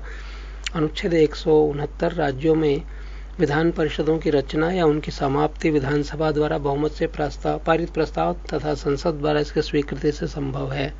अनुच्छेद 200 राज्यों की विधायिका द्वारा पारित विधेयक राज्यपाल के समक्ष प्रस्तुत किया जाएगा। वह इस पर अपनी सम्मति दे सकता है या इसे अस्वीकृत कर सकता है। वह इस विधेयक को संदेश के साथ या बिना संदेश के पुनर्विचार हेतु विधायिका को वापस भेज सकता है। पर पुनर्विचार के बाद दोबारा विधेयक आ जाने पर वह इसे अस्वीकृत नहीं कर सकता। इसके अतिरिक्त वह विधेयक को राष्ट्रपति के पास विचार के लिए भी भेज सकता है। अनुच्छेद 213 राज्य विधायिका के सत्र में नहीं रहने पर राज्यपाल अध्यादेश जारी कर सकता है। अनुच्छेद 214 सभी राज्यों के लिए उच्च न्यायालय की व्यवस्था होगी। अनुच्छेद 226 मूल अधिकारों के प्रवर्तन के लिए उच्च न्यायालय को लेख जारी करने की शक्तियां।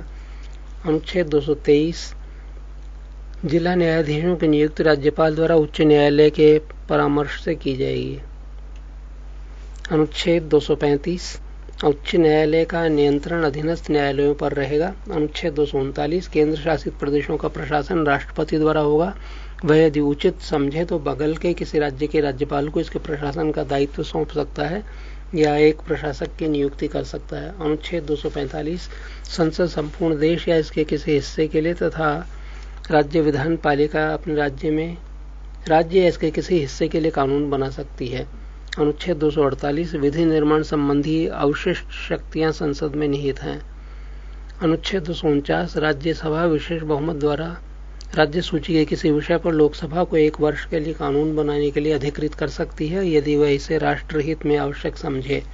अनुच्छेद 262 अंतर्राज्यीय नदियों या नदी घाटियों के जल के वितरण एवं नियंत्रण से संबंधित विवादों के लिए संसद विधि द्वारा निर्णय कर सकती है। अनुच्छेद 263 केंद्र राज्य संबंधों में विवादों का समाधान करने एवं परस्पर सहयोग के क्षेत्रों के विकास के उद्देश्य से राष्ट्रपति एक अंतर्राज्यीय परिषद की स्थापना कर सकता है। अनुच्छेद 266 भारत की संचित निधि जिसमें सरकार की सभी मौद्रिक अवशिष्टियां एकत्र रहेंगी, विधि सम्मत प्रक्रिया के बिना इससे कोई भी धनराशि नहीं निकाली जा सकती है। अनुच्छेद 267 संसद विधि द्वारा एक आकस्मिक निधि स्थापित कर सकती है जिसमें अकस्मात उत्पन्न परिस्थितियों के लिए राशि एकत्र की जाएगी। अनुच्छेद 275 केंद्र द्वारा राज्यों को सहायक अनुदान दिए जाने का प्रावधान।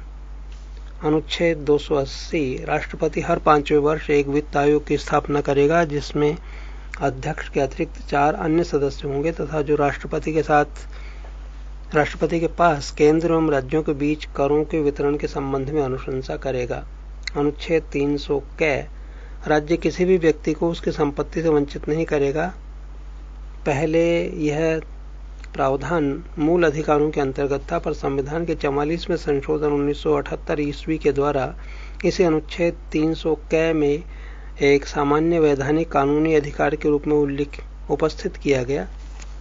अनुच्छेद 312 राज्यसभा विशेष बहुमत द्वारा नई अखिल भारतीय सेवाओं की स्थापना की अनुशंसा कर सकती है। अनुच्छेद 315 संघ एवं राज्यों के लिए एक लोक सेवा आयोग की स्थापना की जाएगी। अनुच्छेद 324 चुनावों के पर्यवेक्षण, निर्देशन एवं नियंत्रण संबंधी समस्त शक्तियां चुनाव आयोग में निहित रहेंगी। अनुच्छेद 326 लोकसभा तथा विधानसभाओं में चुनाव वयस्क मताधिकार के आधार पर होगा। अनुच्छेद 331 आंग्ल भारतीय समुदाय के लोगों का राष्ट्रपति द्वारा लोकसभा में मनोनयन संभव है यदि वह समझे कि उनको उचित प्रतिनिधित्व नहीं है।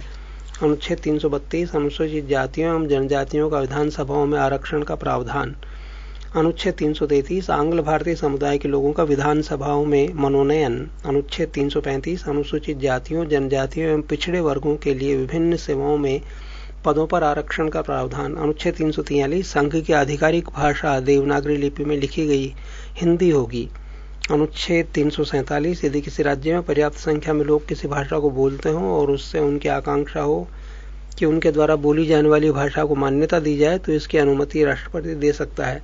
अनुच्छेद 3 अध्याय 3 चल रहा है, पृष्ठ 253। अनुच्छेद 351 यह संघ का कर्तव्य होगा कि वह हिंदी भाषा का प्रसार एवं उत्थान करे ताकि वह भारत की मिश्रित संस्कृति के सभी अंगों के लिए अभिव्यक्ति का माध्यम बने। अनुच्छेद 352 राष्ट्रपति द्वारा आपात स्थिति की घोषणा यदि वह समझता हो कि भारत या उसके किसी भाग की सुरक्षा युद्ध, बाह्य आक्रमण या सैन्य विद्रोह के फलस्वरूप खतरे में है। अनुच्छेद 356 यदि किसी राज्य के राज्यपाल द्वारा राष्ट्रपति को रिपोर्ट दी जाए कि उस राज्य में संवैधानिक तंत्र असफल हो गया है तो वहां राष्ट्रपति शासन लागू किया जा सकता है। अनुच्छेद 360 यदि राष्ट्रपति यह समझता है कि भारत या इसके किसी भाग की वित्तीय स्थिरता एवं साख खतरे में है तो वह वित्तीय आपात स्थिति की घोषणा कर सकता है। अनुच्छेद 365 यदि कोई राज्य केंद्र द्वारा भेजे गए किसी कार्यकारी निर्देश का पालन करने में असफल रहता है तो राष्ट्रपति द्वारा यह समझा जाना विधि सम्मत होगा कि उस राज्य के में संविधान तंत्र के अनुरूप प्रशासन चलने की स्थिति नहीं है और वहां राष्ट्रपति शासन लागू किया जा सकता है। अनुच्छेद 368 संसद को संविधान के किसी भी भाग का संशोधन करने का अधिकार है। अनुच्छेद 370 इसके अंतर्गत जम्मू और कश्मीर की विशेष स्थिति का वर्णन है। अनुच्छेद 371 कुछ राज्यों के विशेष क्षेत्रों के विकास के लिए राष्ट्रपति बोर्ड स्थापित कर सकता है जैसे महाराष्ट्र, गुजरात, नागालैंड, मणिपुर इत्यादि। अनुच्छेद 394 कै राष्ट्रपति अपने अधिकार के अंतर्गत इस संविधान का हिंदी भाषा में अनुवाद कराएगा। अनुच्छेद 395 भारतीय स्वतंत्रता अधिनियम 1947, भारत सरकार अधिनियम 1953 तथा इनके अन्य पूरक अधिनियमों को जिसमें प्रिवी काउंसिल क्षेत्राधिकार अधिनियम शामिल नहीं है यहाँ रद्द किया जाता है।